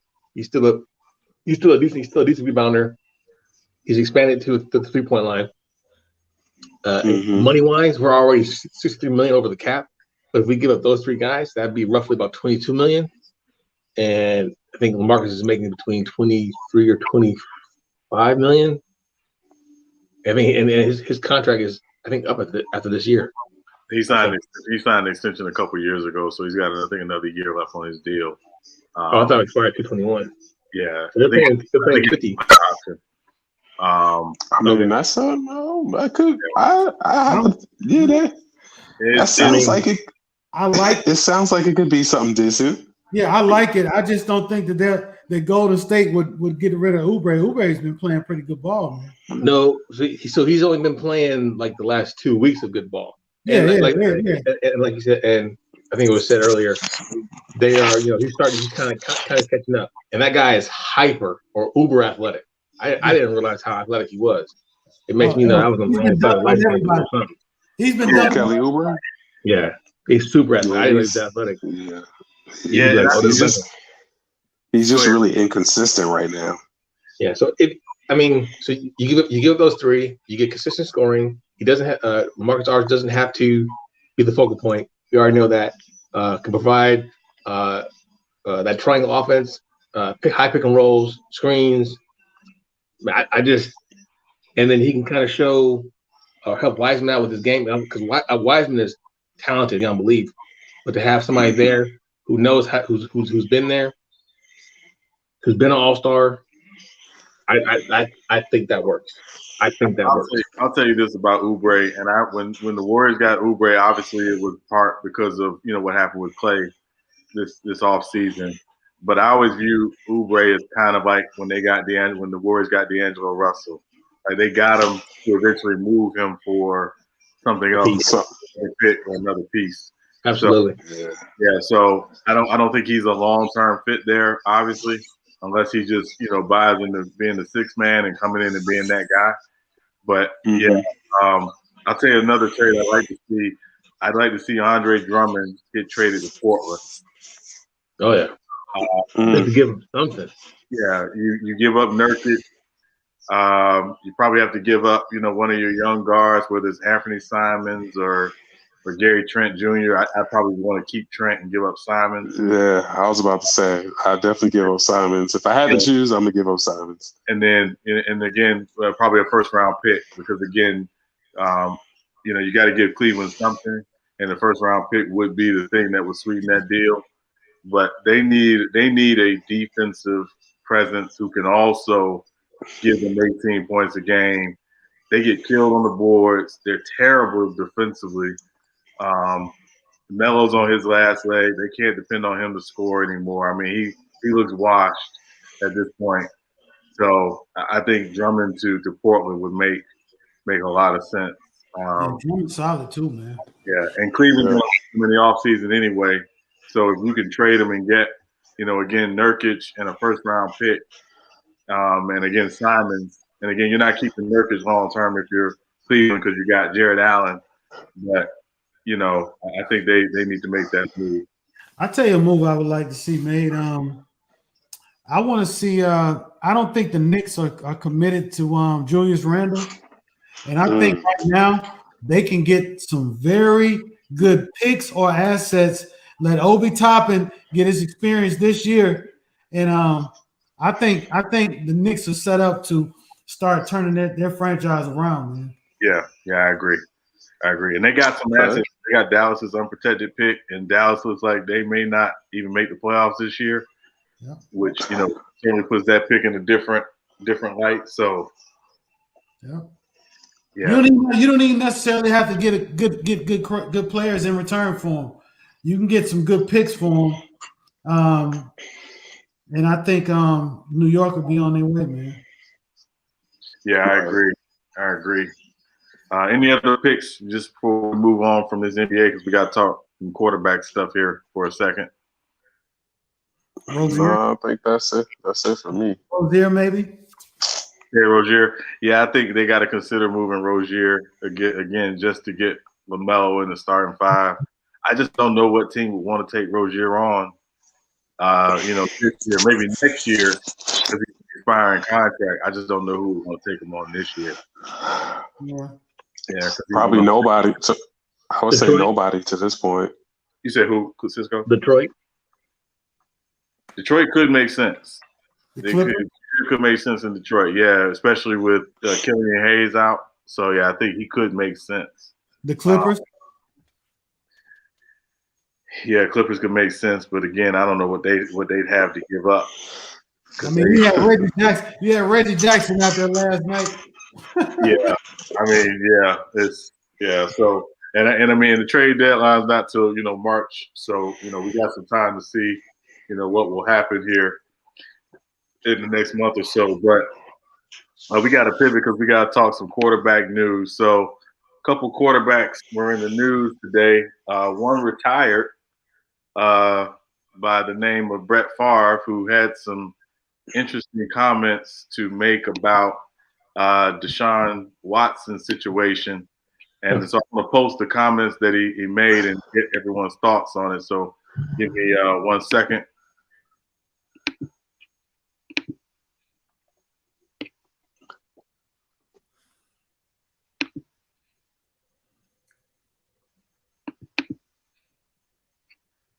So those were his comments. He basically said you get paid a ton of money to do a certain job and just do it and let the chips fall where they may.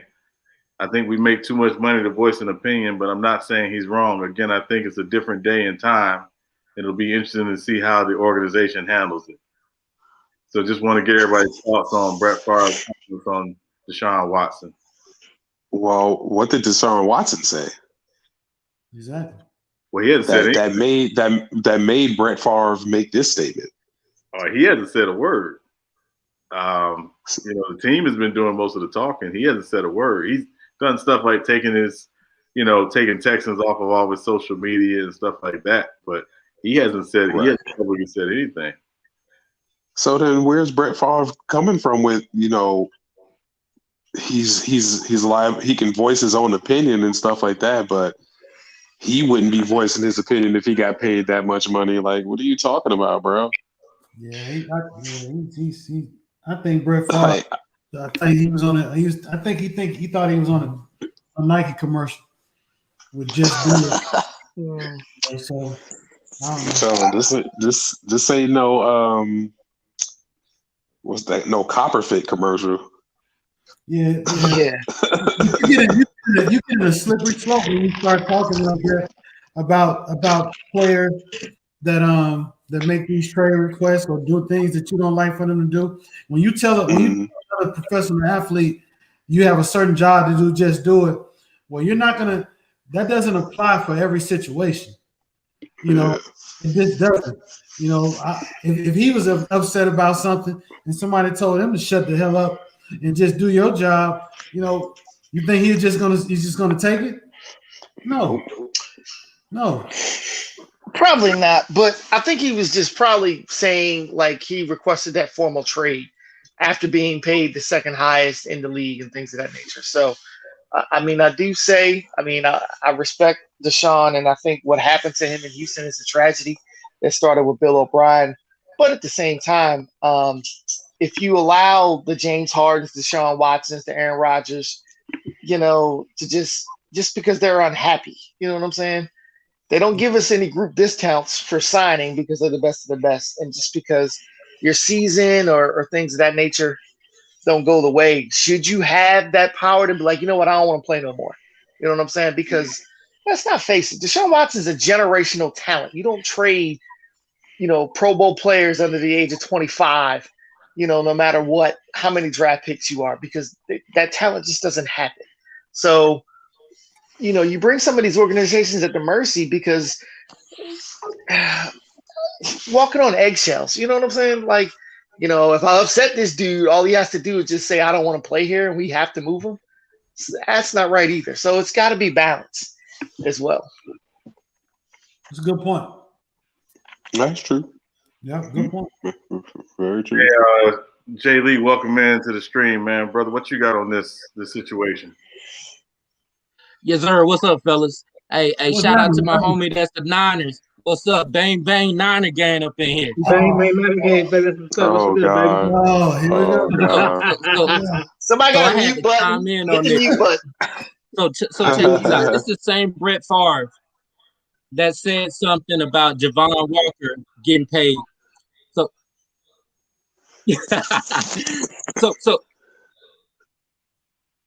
So remember when Brett Favre years ago, when Javon Walker was a Green Bay Packer. Remember when Brett Favre had something to say about Javon Walker getting paid. And so I think we have to look at it like this. I think a lot of these, our counterparts are so afraid of us using our power. We represent 70% of the league. And so a lot of the things that these white guys are dealing with have nothing to do with what our guys are dealing with. So when I think about Deshaun Watson's situation, he has never been a problem for Houston. And you trade away to me when you think about their head coach, their previous head coach, traded away his best player, one of the best wide receivers in the league. Thanks. And you expect for that man to sit up there and deal with some of the turmoil that was going on in Houston, and nobody's talking about what the J.J. Watt's comments were. He's like, "Sorry, we wasted your season." Now that's their All-American guy, defensive guy, saying that, "Sorry, we wasted your season." Yeah. But man, like Deshaun Watson, everybody will have an opinion what he should and shouldn't do, how he should go about his actions, but it amazes me how, the Brett Favres of the world always have a problem when guys use their platform to say, you know what, I don't care about how much money you paying me.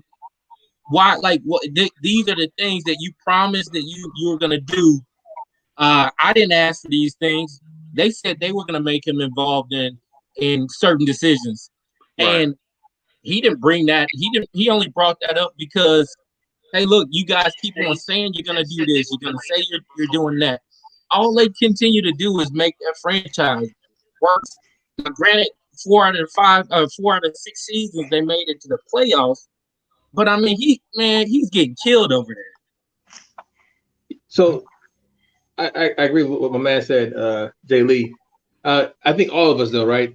If we look at it just from an organizational point of view, right? Because if I'm working for a business of some sort, a conglomerate, and you're trading away talent number one because you had a personal issue with him, you're trading away. You're making these moves that just don't make sense to anybody. You trade away a left tackle, trade away the best wide receiver. It just doesn't make sense.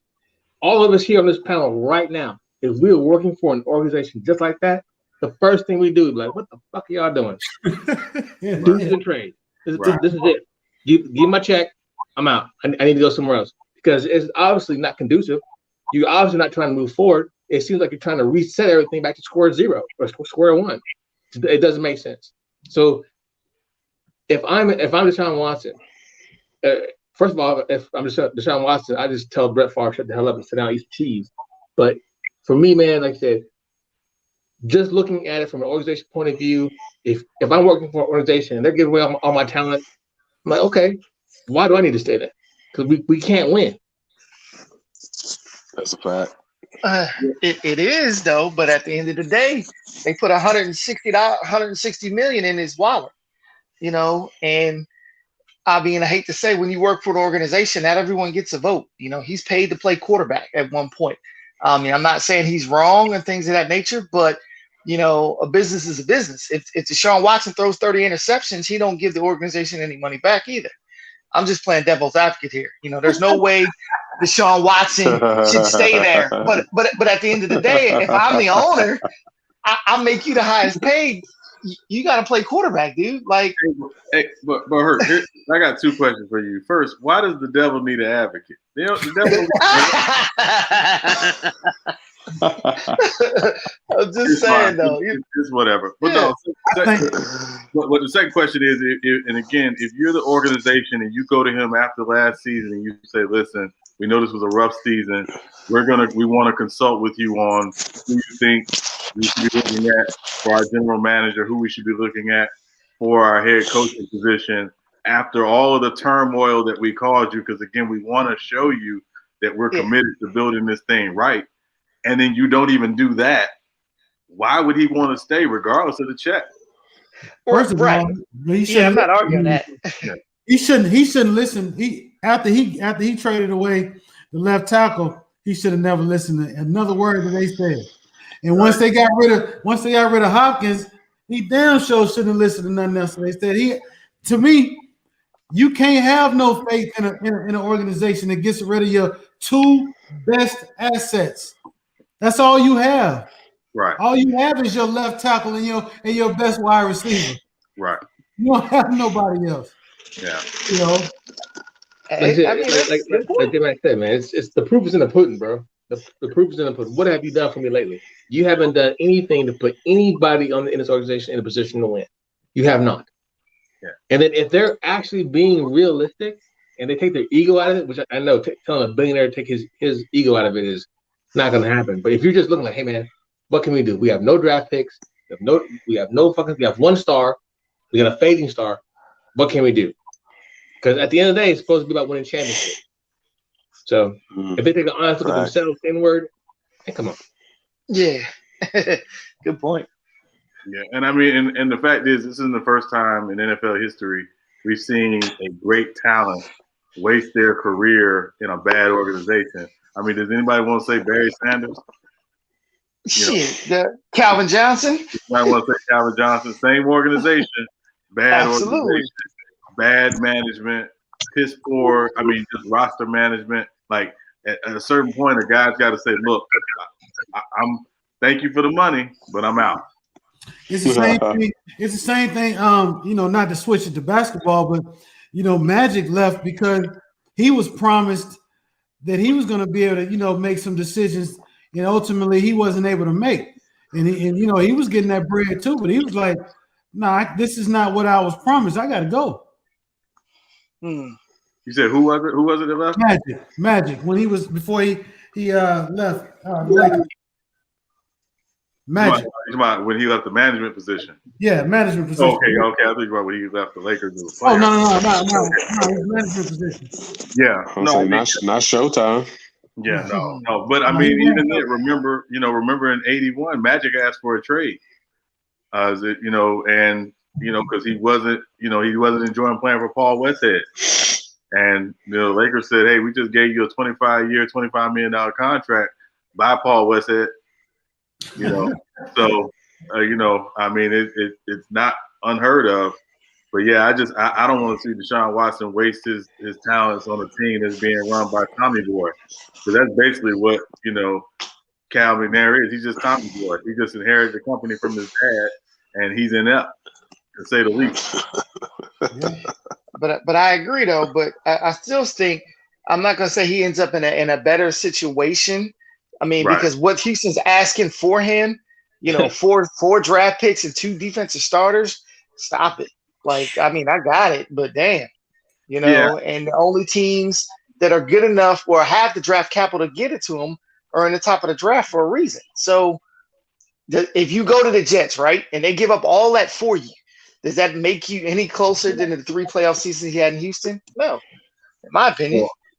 Well, I would say the one team that's in the position to do it, that can actually afford to do it because they were a good team last year, was Miami. Because that pick they have at the top of the draft is Houston's pick. It is. Trade. So, and I mean, they were 10-6 last year. You think if Deshaun Watson's their quarterback last year, that's probably a 13 or 14 win team easily. I mean, Ryan Fitzpatrick is Ryan Fitzpatrick, and Tua couldn't throw the ball more than 10 yards down the field.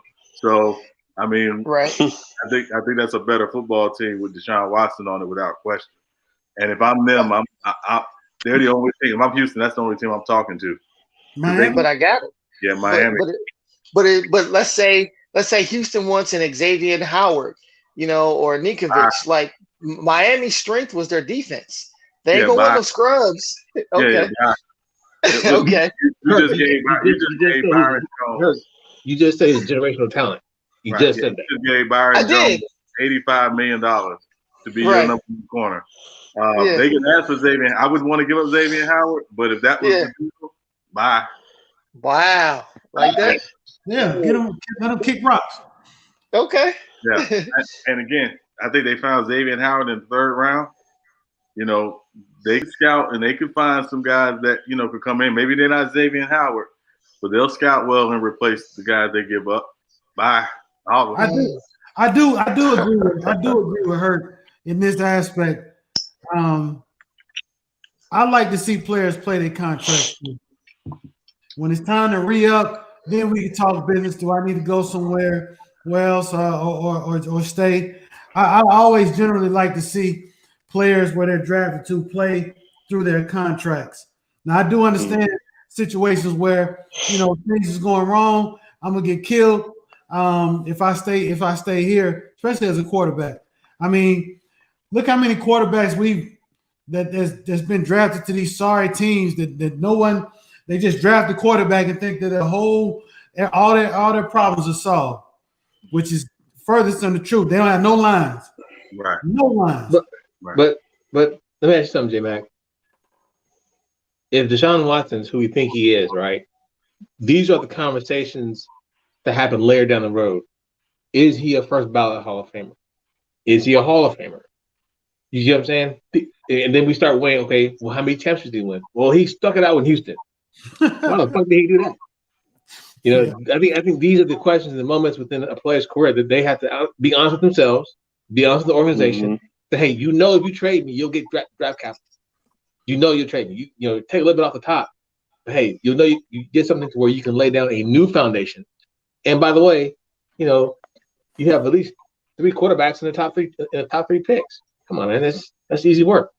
Yeah, and I mean, and if you're Houston, and again, you saying, listen, we trade Deshaun Watson, we don't have a quarterback. Well, Miami has a quarterback they just took in the first round last year, Thank you.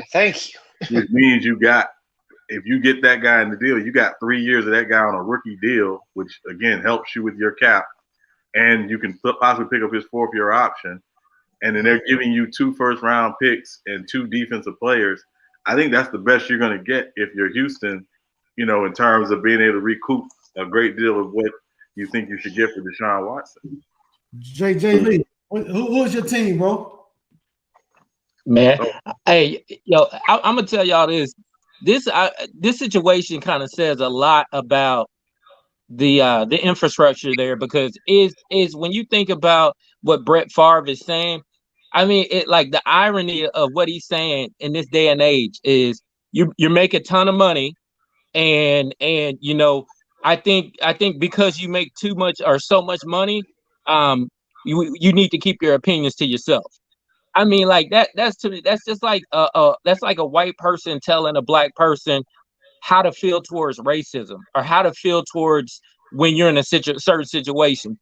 I think the money has nothing to do with any of this situation. I think one of the things that that if I'm Deshaun Watson, and I think he's going about it the right way. He's not saying anything to the media. Everybody's doing the talking for him. He's like leading by his actions. But one of the things that's pretty interesting about this whole situation is that nobody, and J Mac, you brought it up. Like these situations remind me of how when Eli Manning, and who was the other guy during the draft. I'm not playing for you. I'm not, and they have to make a decision. So it's okay when the white guys force these organizations' hand. Yeah, people talked about it, but this guy is, what this guy is saying that, hey, look, yeah, you paid me, but this is a team game. This isn't tennis. We're not playing one-on-one. So just because you paying me all this money, you going backwards. How nobody on this panel would ever say that it made any sense from the beginning. Ray Charles could have told you that this is the worst trade of all time. The trading D-Hop for what, a 3rd round pick, and you get a broken up David Johnson makes no sense. Ray Charles dead and blind and could say, what direction are you going in? I mean, like that makes no sense. But he stuck it out. He had an MVP type season. And it just lets you know that it's deeper than everything else. These guys continue to, throw money at these players, and yeah, of course, he took it. He signed the contract. And a lot of people on the opposite side will say, well, he shouldn't have signed the contract. And, well, I mean, hey, yeah, that point well taken. But I just look at it like they're setting themselves up for failure because, again, like the number I want to throw out at everybody is we represent more than 70% of the league, meaning that 70%, over 70% of the time, the guys that you're drafting are going to be African-American players. So if you have a landscape that isn't conducive of nurturing not just the talent, but a culture of hey, look, we're going to be equal. We're going to do these things that are sustainable to building a successful team. That you guys touched on it, like with Detroit. Detroit ain't done jack for years, and there's a reason why.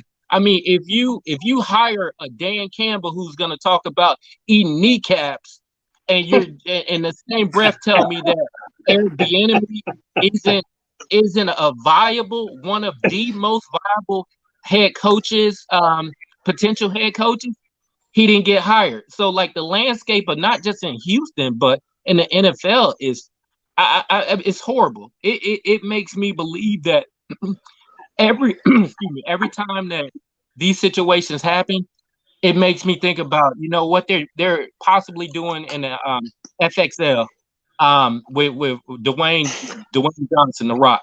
If the NFL doesn't watch out, I'm telling you, the FXL will be the new NFL, because the NFL is still that same good old boy system, unwilling to change. And guess what? They're not. So I mean, I commend Deshaun saying, you know what, this money, yeah, you paid me a lot of money. I played my contract for that year, even though, yeah, guess what? In everyday society, if we sign a contract when we say we're gonna do this job for this salary. And guess what? Brett Favre is essentially saying, hey, you know what? Just shut up and dribble, shut up and throw, and disregard everything. And you know what? He's saying, hey, look, I'm not going to. I don't want to play for an organization that, yeah, you're paying me a lot of money that for me to tolerate some of this stuff that's going on. He said, hey, just trade me. It's no different from what anybody else I believe would do. Just like what the white guy did on draft day. Yeah, and I want to say, just as a reminder, it wasn't but couple years ago when Bob McNair, before he passed away, made comments about who was the former owner of the Texans, basically saying we don't want the inmates running the asylum. Talking about we don't want these guys taking over, and the apple don't fall too far from the tree. That's an old saying, and again, they feel like they got. They boy, and I'm going to interpret Brett Favre's comments as, hey, boy, we done paid you. Now you need to shut up and go out there and throw that football like we tell you to and be happy. That's all he's basically saying. That's all it's saying. And again, Brett Favre, who, again, is not the modicum of how quarterbacks should act. Because, I remember when he was with the Jets sending pictures of his penis to the New York Jets reporter, but we ain't gonna talk about that. Or basically how he retired. He retired on the Jets after one season because he wanted to really go to Minnesota in the first place. That's why he retired on the Jets, so he could go sign with Minnesota, act like he was done, and then go play for the Vikings. But that's neither here nor there. How soon we forget? How soon we forget? You're absolutely right. That was a point I was just about to make. You know what? It's just two different Americas, and it's okay if somebody else can benefit from it, but using these same tactics, it's not like he did a Jamarcus Russell. He's not doing a Jamarcus Russell. If anything, that's who Brett Favre should be talking about. Talk about the jack food that Jamarcus Russell did. Right. I mean, that's crazy, but that's a really good point. Yeah. Hey, I want to move on. Just another quarterback story came out today. So Sean Payton was doing the media rounds today and was asked about Drew Brees, and he specifically in several situations brought up Jameis Winston, and he said that he wants the Saints to resign Jameis Winston sooner than later. So just want to get the panel's thoughts on Sean Payton's comments on Jameis Winston and whether or not you feel Jameis Winston is the guy going forward in New Orleans. Like I mentioned when I first started doing this with you guys, my football knowledge is not as extensive as it is with basketball. But one thing I do know is I don't think Jameis Winston is the type of person you need to be going forward on any team right now. I mean, I don't know what he's done all season long, but I just know the production that I've been seeing from him since he's kind of been in the league. I don't think he's had a really good NFL career, period, overall. Like, so, in my personal opinion, like when you have either the same amount or more interceptions than touchdowns, like there's an issue with that. So consistently? Yeah. Well, so it's not consistently. So he had 1 year where he threw that number of interceptions. But I want to push back on what you said, Davon. Every quarterback the first year in the Bruce Arians' offense throws more interceptions than they ever have in their career, traditionally. You go back and you look at Carson Palmer, and Andrew Luck, and Ben Roethlisberger, and Peyton Manning. They all had career highs in interceptions their first year with Bruce Arians. And Jameis has this label because that's what the media makes the label as. The most interceptions he ever threw in a season was actually 18, which was in his second year when the Bucs had no running game and they were basically asking him to throw the ball so they could score points. So this narrative about Jameis Winston being a turnover machine is really largely overblown by the media. And if you look at his first 5 years in the NFL, his stats really mirror that of Peyton Manning. But nobody says, well, Peyton Manning was a turnover machine. it's just what the media makes the narrative out to be when they don't particularly care for somebody. And mainstream media, mass media, does not like Jameis Winston. They never really have since he got in some stuff. Since college. Yeah. I remember all that, the little rape charge or whatever that the girl accused him of, that he so-called beat it, and then it came back up like a few more years later on, since he, after he was drafted and stuff like that. You know what I mean? I understand all that. Yeah. So I know how much the media can twist people around and make them the bad guy and make them a lot worse than what they are. And then you have other people who are actually out there doing a lot more crazy stuff that nobody really talks about. Like my wife mentions all the time about, she calls him rapeless burger. Yeah, he's out there raping all types of people, but you don't really hear nothing about that. You know, so I get it. Yeah, I get it. And Cisco, on to you, but I just want to, for clarity, Jameis was never charged with rape. It was merely an investigation. That I do remember. Yeah, he was formally charged. But go ahead, Cisco. So Sean Payton is smart. He's a smart guy. Jameis Winston is a football player. When it comes down to it, can he play football? And yes, he's an elite quarterback. That's why he's a first round talent. That's why he beat, or he won a national championship. So if you get him now, he's going to be cheap. You probably get him to a 2-year deal, franchise tag on the third deal. You'll get more bang for your buck. And I think that they don't lose a step with Jameis Winston. 2, if they don't take him, I wouldn't mind seeing Jameis Winston in a Niners jersey. I'll take him over Jimmy G any day of the week and twice on Sunday. That's just my personal. That's just me. Because you can see it, right? You saw the difference when the Saints played the 49ers. When Drew Brees got hurt, he came in and went 5 for 5 down the field on us. Fired straight off. And then you can see the offense, how it changed when Jason Hill took over. It was stagnant. He couldn't make easy or easy throws that a normal NFL quarterback should be able to make.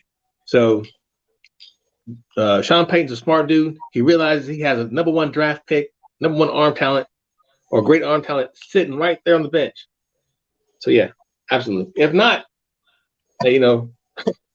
bye, Jay. J Mac, I'm gonna come to you now, and then Jay Lee.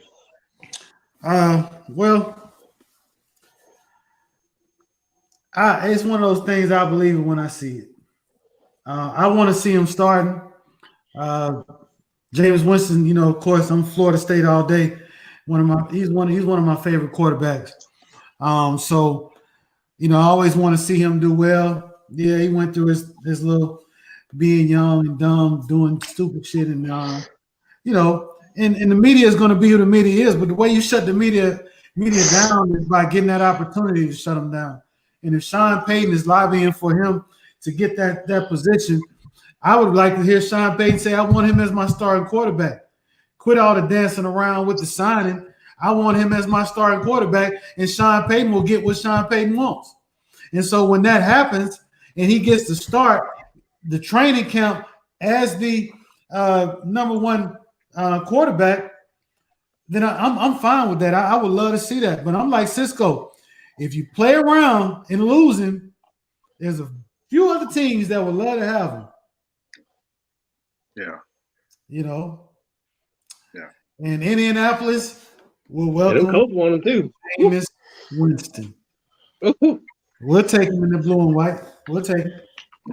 Yeah, I don't know if that local KKK in Indy would want him. Go ahead, Jay Lee. Yeah, Oh, man. I think for me it's Jameis, and you brought a really good point up, how the Sports Center watchers, the ESPN watchers, they see highlights of the game, they see all the turnovers, but what they don't see, and this is the mixed bag for me with Jameis, is that he'll start the game out and he may throw 2 or 3 picks, but then you watch the whole game, he threw 5 touchdowns. So when he was with Tampa. And so the inconsistency it's a problem. I think it can be fixed. I think it's coachable. I think the biggest concern, if I'm a coach or if I'm an organization, is his maturity or lack thereof. And I think the Saints have I think they have the setup. And just like you guys said earlier, Sean Payton is a hell of a coach. He's a smart guy. He won't put up with no BS. And I think that the Saints they're a good organization to groom him from a maturity perspective, but I think he has all the tools.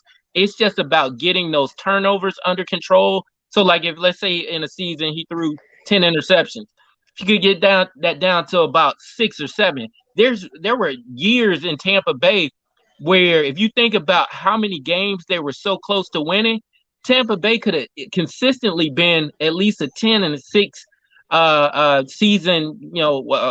They could have been a wild card easily each year in, year out. But I think it's that inconsistency of his play. He'll start off throwing a 1 or 2 pick sixes or 1 or 2 picks, and then finish the game out with 5 touchdowns. And I mean, I've seen that with him. But I think and J Mac's right. If the Saints are smart, which I do believe they are, it's the same thing now. A lot of people were like, why are they letting Teddy Bridgewater get away? And they knew that Drew Brees was coming back, healthy. But if I was the Saints, I would have kept Teddy Bridgewater. But I think you're replacing him with a kind of somewhat a upgrade, a guy with a bigger arm talent that can also give you another threat. He's not just a pocket passer, but I mean, that's the thing about the beauty about watching with Winston. Winston can throw a nice ball. He can make all the NFL throws, but It's just getting those turnovers down. So I would say I agree with you on that. I will say, and J Mac brought up a good point earlier that we don't talk about enough. And I say this on pretty much every stream I'm on. Where a quarterback goes to start their career matters. Who they're with matters. What Jameis needed, and I think Louis Riddick even said this at the draft. He said, "Is the Buccaneers going to be the kind of organization that makes sure they have all the structure in place that this guy needs?" Because he's still growing up. Like, he just turned 21 years old. He's still growing up. And when you have 3 head coaches in 5 years, you have 4 different offensive play callers a year in 5 years. You have the 34th ranked defense out of 32 teams in the NFL, 3 out of those 5 years. You have no running game, discernible running game, except for your year. Amen. You're asking for a 21-year-old to come in and basically turn around what has largely been in its history a trash franchise. And again, I'm not comparing Jameis Winston to Patrick Mahomes, but I always remind people, Patrick Mahomes went to the Chiefs because the Chiefs traded up from 27 to 10 to get him. When they have the 27th pick in the draft, that means they were a playoff team, that had won a playoff game, and they were doing really well. He went to a great situation. Couple that with the fact he went to Andy Reid. When does Andy Reid not make quarterbacks look good? Yeah. And just out there, yeah, absolutely. Andy Reid, and just remember, absolutely. Go ahead, Jay. Just remember too, Patrick Mahomes didn't start his rookie year. Alex Smith did, and that year they could have. Alex Smith took him pretty far. So I mean, you guys all bring up a really good point, and I mean, J Mac, I think you put a bow on it by saying that. We've seen where guys have been drafted by piss poor teams, and they transition to a different team, and you like, who is this guy? I think an example of that. Look at Tannehill. He was, just average, subpar at best. And then he went to Tennessee, and guess what? Under the right scheme, under the right system, he looks better. Now, I wouldn't have given him that contract he got, but just saying. Yeah, and Derrick Henry behind him helps him look a lot better than he really is. That's the problem I had with with Jameis in Tampa. Yeah. Okay, you're gonna let this kid throw the ball 50 times a game and then criticize him with no running game, no defense, no line. Yeah. And it's like a recipe for disaster. And I tell you all the time, and again, it's easy when you're a trash organization to make somebody the scapegoat. And for the last 10 years, they have made Gerald McCoy and Jameis Winston the scapegoat for all of the problems. And then and now, of course, and again, I'm a former Bucs fan, so I know this very well. They did this to Doug Williams. They did this to Tony Dungy. And Jameis Winston basically is the same thing. And again, I'm not saying Jameis isn't accountable for some of the throws and the picks because, again, he's the quarterback. But it ain't all on him. Yeah, he has made some dumbass throws. That's for sure. Yeah. And again, so has Brett Favre. But does anybody say Brett Favre's a turnover machine? No. Yeah. Not at all. Likes Brett Favre. They love that all shucks about him. Jason Whitlock, who I hate. And if I ever see Jason Whitlock in the street, I might run over with my car. It's gonna be a two-piece. Yeah. It's gonna be a two-piece. Yeah. Jason Whitlock he calls Jameis Winston Gomer Pyle. I said, by personality, what's the difference between Jameis Winston and Brett Favre? They both country guys. They both like to have a good time. They both like to joke around. What's the difference? By personality. There is no difference. And if you think about their personalities as quarterbacks, they're both gunslingers. The difference is you like Brett Favre. You don't like Jameis. Mm-hmm. That's the only difference. Yeah. Facts. You would think how great we hold Brett Favre in our minds. You would have thought that he won 2 or 3 or more Super Bowls. He won 1 Super Bowl. And remember, Mike Holmgren was wanting to choke Brett Favre because he was a turner. He would make bonehead decisions and because he was a gunslinger and cost the game. Yeah, late in games, he would just he used to piss me off. Yeah. Yeah. Man, he would remember just chunk the ball to the other team. Go ahead. And y'all might remember that Super Bowl because I remember it vividly. They didn't win that Super Bowl because of Brett Favre. They won that Super Bowl because of Desmond Howard and that deep. They had no answer on New England had no answer for blocking Reggie White. He literally wrecked their entire passing game. Yep. It wasn't Brett Favre making all these key throws. It was literally him just managing the game. And again, Desmond Howard going off, who was the MVP of that Super Bowl, and Reggie White and the defense getting after Drew Bledsoe. Crazy.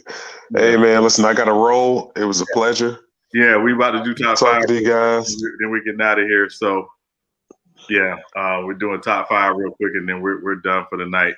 So hey, but thanks for joining us, Davon. Hopefully you can join us on Friday night. Well, you're not a football guy, but we're doing our Super Bowl preview Friday night. So okay. Yeah. I mean, I'll be there though. Okay. Well, yeah, appreciate that. But yeah, thanks for joining. And yeah, you know how we close this thing out. We got to do top 5. I got one. I got a topic of discussion for top 5s. Top 5 overrated NFL head coaches. I'll catch y'all on that one. We can do it all the time. It don't matter. It's just anytime, really. All right. Anytime. Y'all have a good one, man. Hey, you too. All right. Cisco, you want to go first on that? Sure. Let's start with Bill O'Brien, trash bag. Let's talk. This might hurt some people. Jim Harbaugh. I think he's overrated. I think he's been overrated. You just take what he did initially with the 49ers, okay. But then everything he does always has a steep downside. A la Michigan, San Francisco. Is it Greg Schiano? Schiano? Yes. That fucking guy. That guy is pretty dash. Next one. Chip Kelly. I don't know why he gets the phone call. And then number five.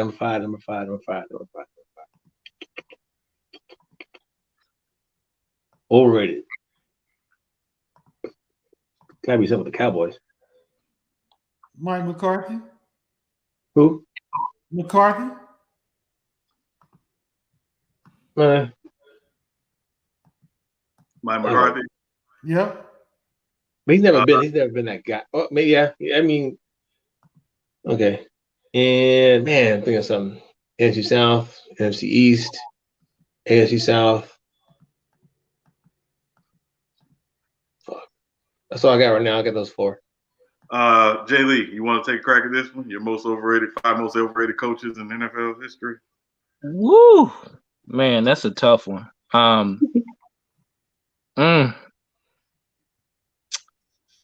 You guys might have to come back to me on that one. I got to think about that. Yeah, we'll come back to you, J Mac.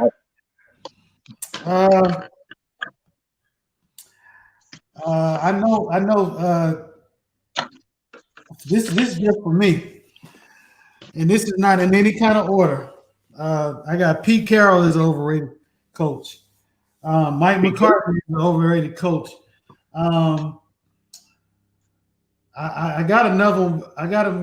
But I'm gonna leave him for you, Sean, because I know one person you can't wait to say this overrated. So I'll find somebody else. And I am gonna be biased today. I ain't picking no black coaches.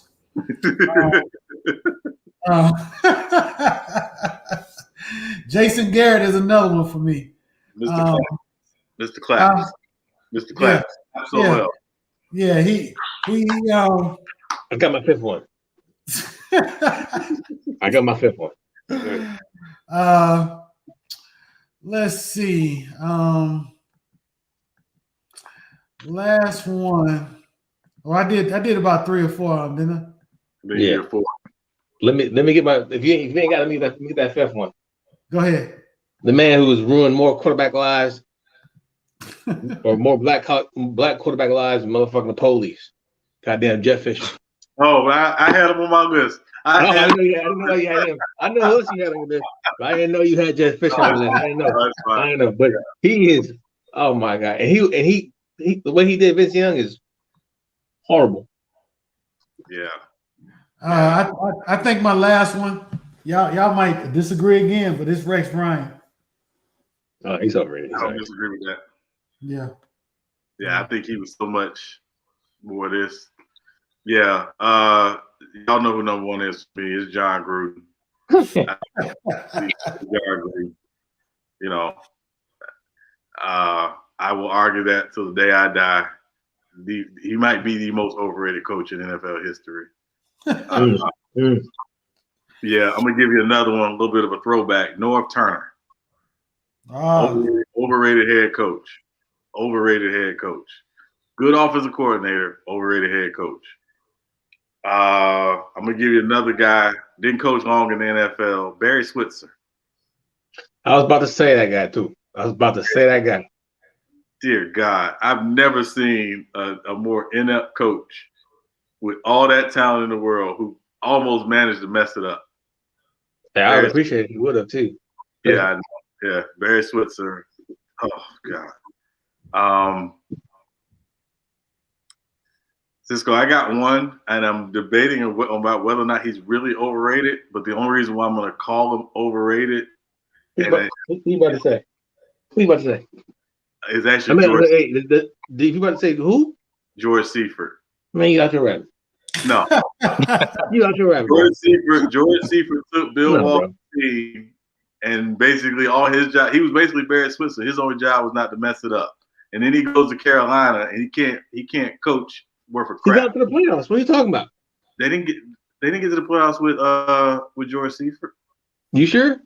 Yeah. Are you sure? They won a Super Bowl. They won a Super Bowl with George Seifert. I'm saying the Niners won a Super Bowl with George Seifert. I'm saying when he went to Carolina. He went to Carolina after Dom Capers and couldn't coach to save his life. Really? I remember them beating either Green Bay or they made it to the playoffs though. It was Dom Capers who was the head coach when they did that. That was the second year of existence. They did that. Them and Jacksonville both went to the playoffs.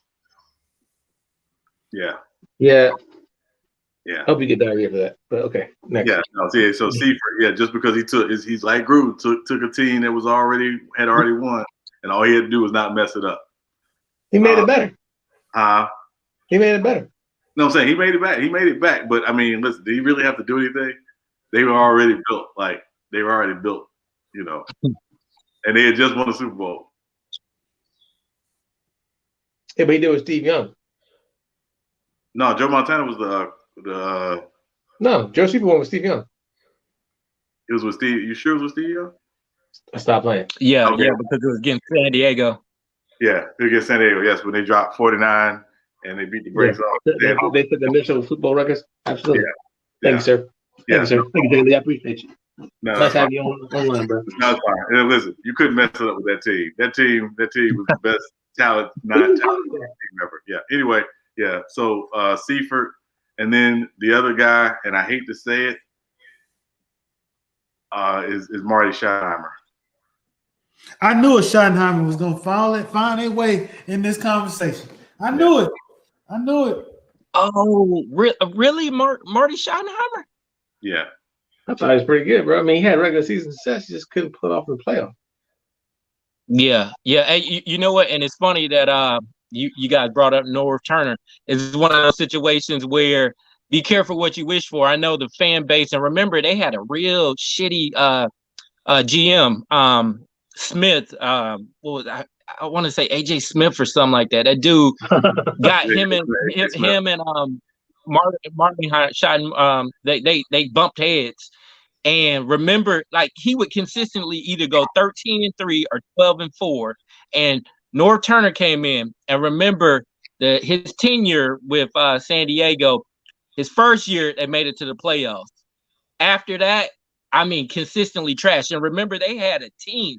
You got LT, you got stars all over the place, and they couldn't do anything. But Marty, I thought Marty was a hell of a coach. Just like you said, he just couldn't get over the hump.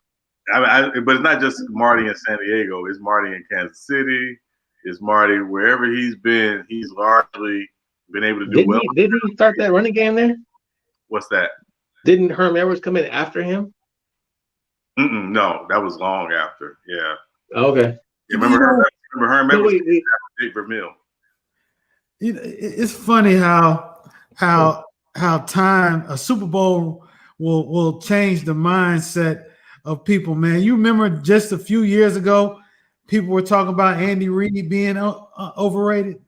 No, I never said that. I never said that. You never heard that? I heard it. I never believed I'm that. just saying, not us talking about it, but there was a narrative out there that he was overrated because he wasn't getting that. He didn't get that chip. Yeah. Yeah. Nobody can say it now. Yeah. Hey, I bet I'd be willing to bet Philly fans will take him back right now. Oh, hell yeah. Yeah, as long as he came on. Yeah. Yeah. Yeah, go ahead, Jay Lee. I think I can't Mike Marks was to me great offensive coordinator, but remember they call him the mad scientist. Remember when he became a head coach, he fizzled out. And I mean I think it's crazy how you can be a great offensive coordinator, great at play calling and all that, but it kind of goes to show you like being a head coach is not just about calling the plays. It's about leading guys to one common goal, being able to relate, all these different things. More like more like management than just a play caller. Now I'm gonna say something that the jury's still out.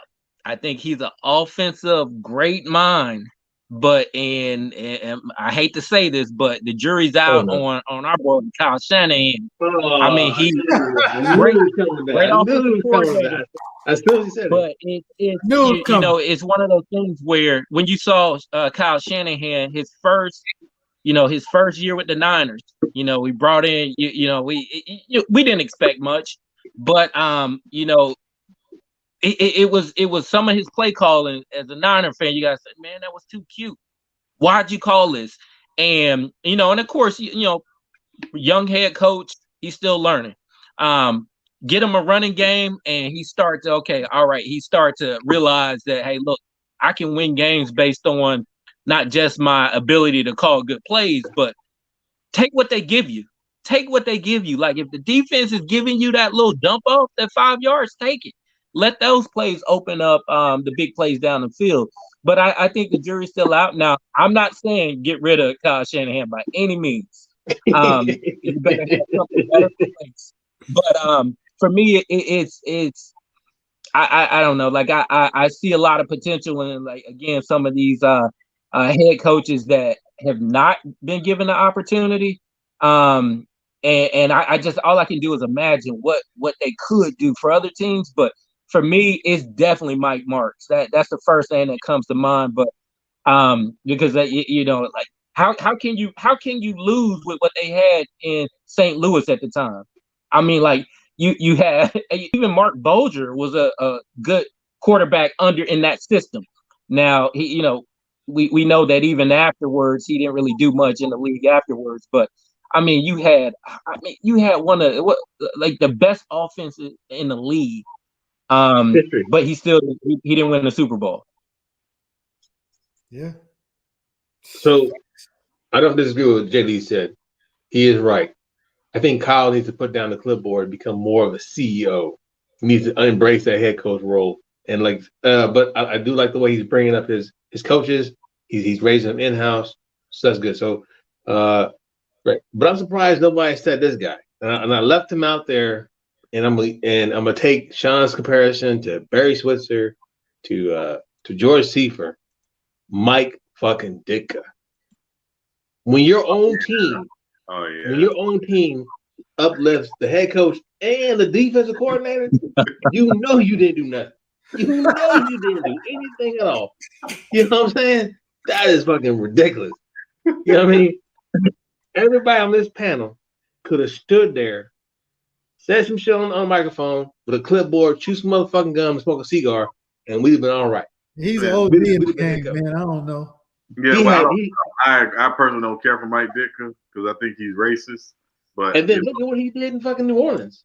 That was a horrible. That was good.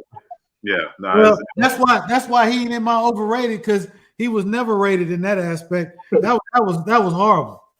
I mean, but I guess that's the thing. Like you see head coaches, who had success in terms of wins and losses in one organization, and then go to another organization and can't seem to get it right or get it fixed. It's like, were you really that good, or was it just were they really that? Like the '85 Bears, obviously, is one of top to bottom, one of the most talented teams ever. Like they had no weaknesses when you really look at it. No, the only weakness was at the quarterback position. It was the only weakness at the quarterback position, and he wasn't terrible. No, he was decent. He was a Jimmy G. Yeah, basically. And all he had to do was throw the ball to Willie Gault, but his job was to hand the ball to 34. His best attribute was something that wasn't football related. Right. He was a cool dude, man. He was a cool dude, but he made that team, as far as his offense, they all jailed because they liked the guy. They played for him. Right. Yeah. So I'm glad you brought up Mike Ditka. And I'm sure there are others we could, if we just spent real time thinking about it, that you'd be like, yeah, that dude was way overrated. Probably gonna what about Brian Billick? Brian Billick's an interesting conversation for me because he's never been a head coach anywhere else other than Baltimore. Right. And he had success in Baltimore. And obviously he won the Super Bowl with arguably the worst starting quarterback ever to win a Super Bowl. With the best defense of all time. With the best defense maybe of all time. Yeah, so he had got another head coach opportunity. You know what? I think the real MVP in that whole organization, of course, was the GM. I think when you have a GM hitting home runs like he did, yeah. Hey, he made Brian's job easy. Yeah, but Cisco and I had this conversation about him the other day, and it's like, as great as Ozzie Newsome was, he could never draft a wide receiver to save his life. Yeah, but he's a. I totally agree. He still hadn't done that yet. Yeah. But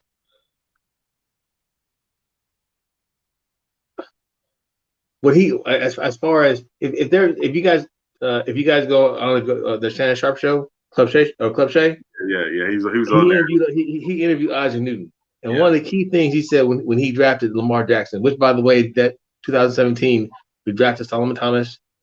We could have had Patrick Mahomes. We could have had Deshaun Watson. We could have had all that. But okay, that's neither here nor there. But he said, he breaks it down to a basic: can he play ball? Right. Yeah. And that's how he makes his judgment calls. Can he play ball? Yeah. He does all the film work and stuff like that, but can he play ball? Yeah. Yeah. Yeah. No, I mean, listen, him drafting Lamar Fellas, I Jackson. gotta go ahead and call it a night, man. You Right, out? Man, yeah, hey y'all, thanks for having me on, man. Hey, Hey, man, thanks for hey, I doing already subbed up, man. Hey, Yeah, man, I would definitely be checking y'all out, man. Hey, man, definitely, man. If you're available Friday evening, man, come back on, man. We're doing the Super Bowl preview. We're going to break everything down, man. Love to have you on with us when we do the Super Bowl preview Friday night. Okay, that sounds like a plan, man. Hey, y'all stay safe, bro. Hey, you All too, right. Steve, bro. Appreciate it, What's up, bro? Hey, yeah, man, this was fun as usual. Went a little bit longer than we thought, but it's all good. It was fun. We were having some fun with it. He was planning for an hour. I was planning for 2 hours. So I don't want to go over 2 hours, but hey, listen, when it's flowing, it's flowing. You just got to let it go. I'm glad Jay Lee came on board, man. That's pretty cool. Yeah, but yeah, definitely was good, man. And yeah, so if thank you all out there who watched us tonight. Again, Friday night, 8 p.m. Eastern Standard Time, 7 p.m. Central Standard Time. You have to join us. We are doing our entire show on the Super Bowl, breaking everything down, looking at matchups, looking at everything, and giving you some predictions for the big game.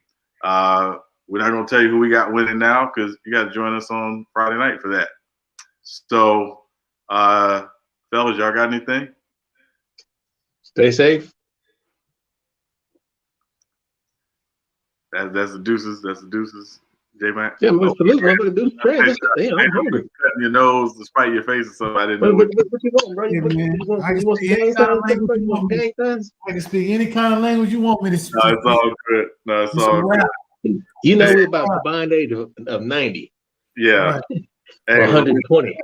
Hey, listen, again, thank you all for joining us. And again, if you haven't already, please don't forget to like, click, and subscribe, and turn on those notifications. And if you haven't commented, please comment. We will correspond with you if you comment, because that's what U3 Sports is all about. All right, interacting with everyone who interacts with us. So until next time, we'll see you, and we're out.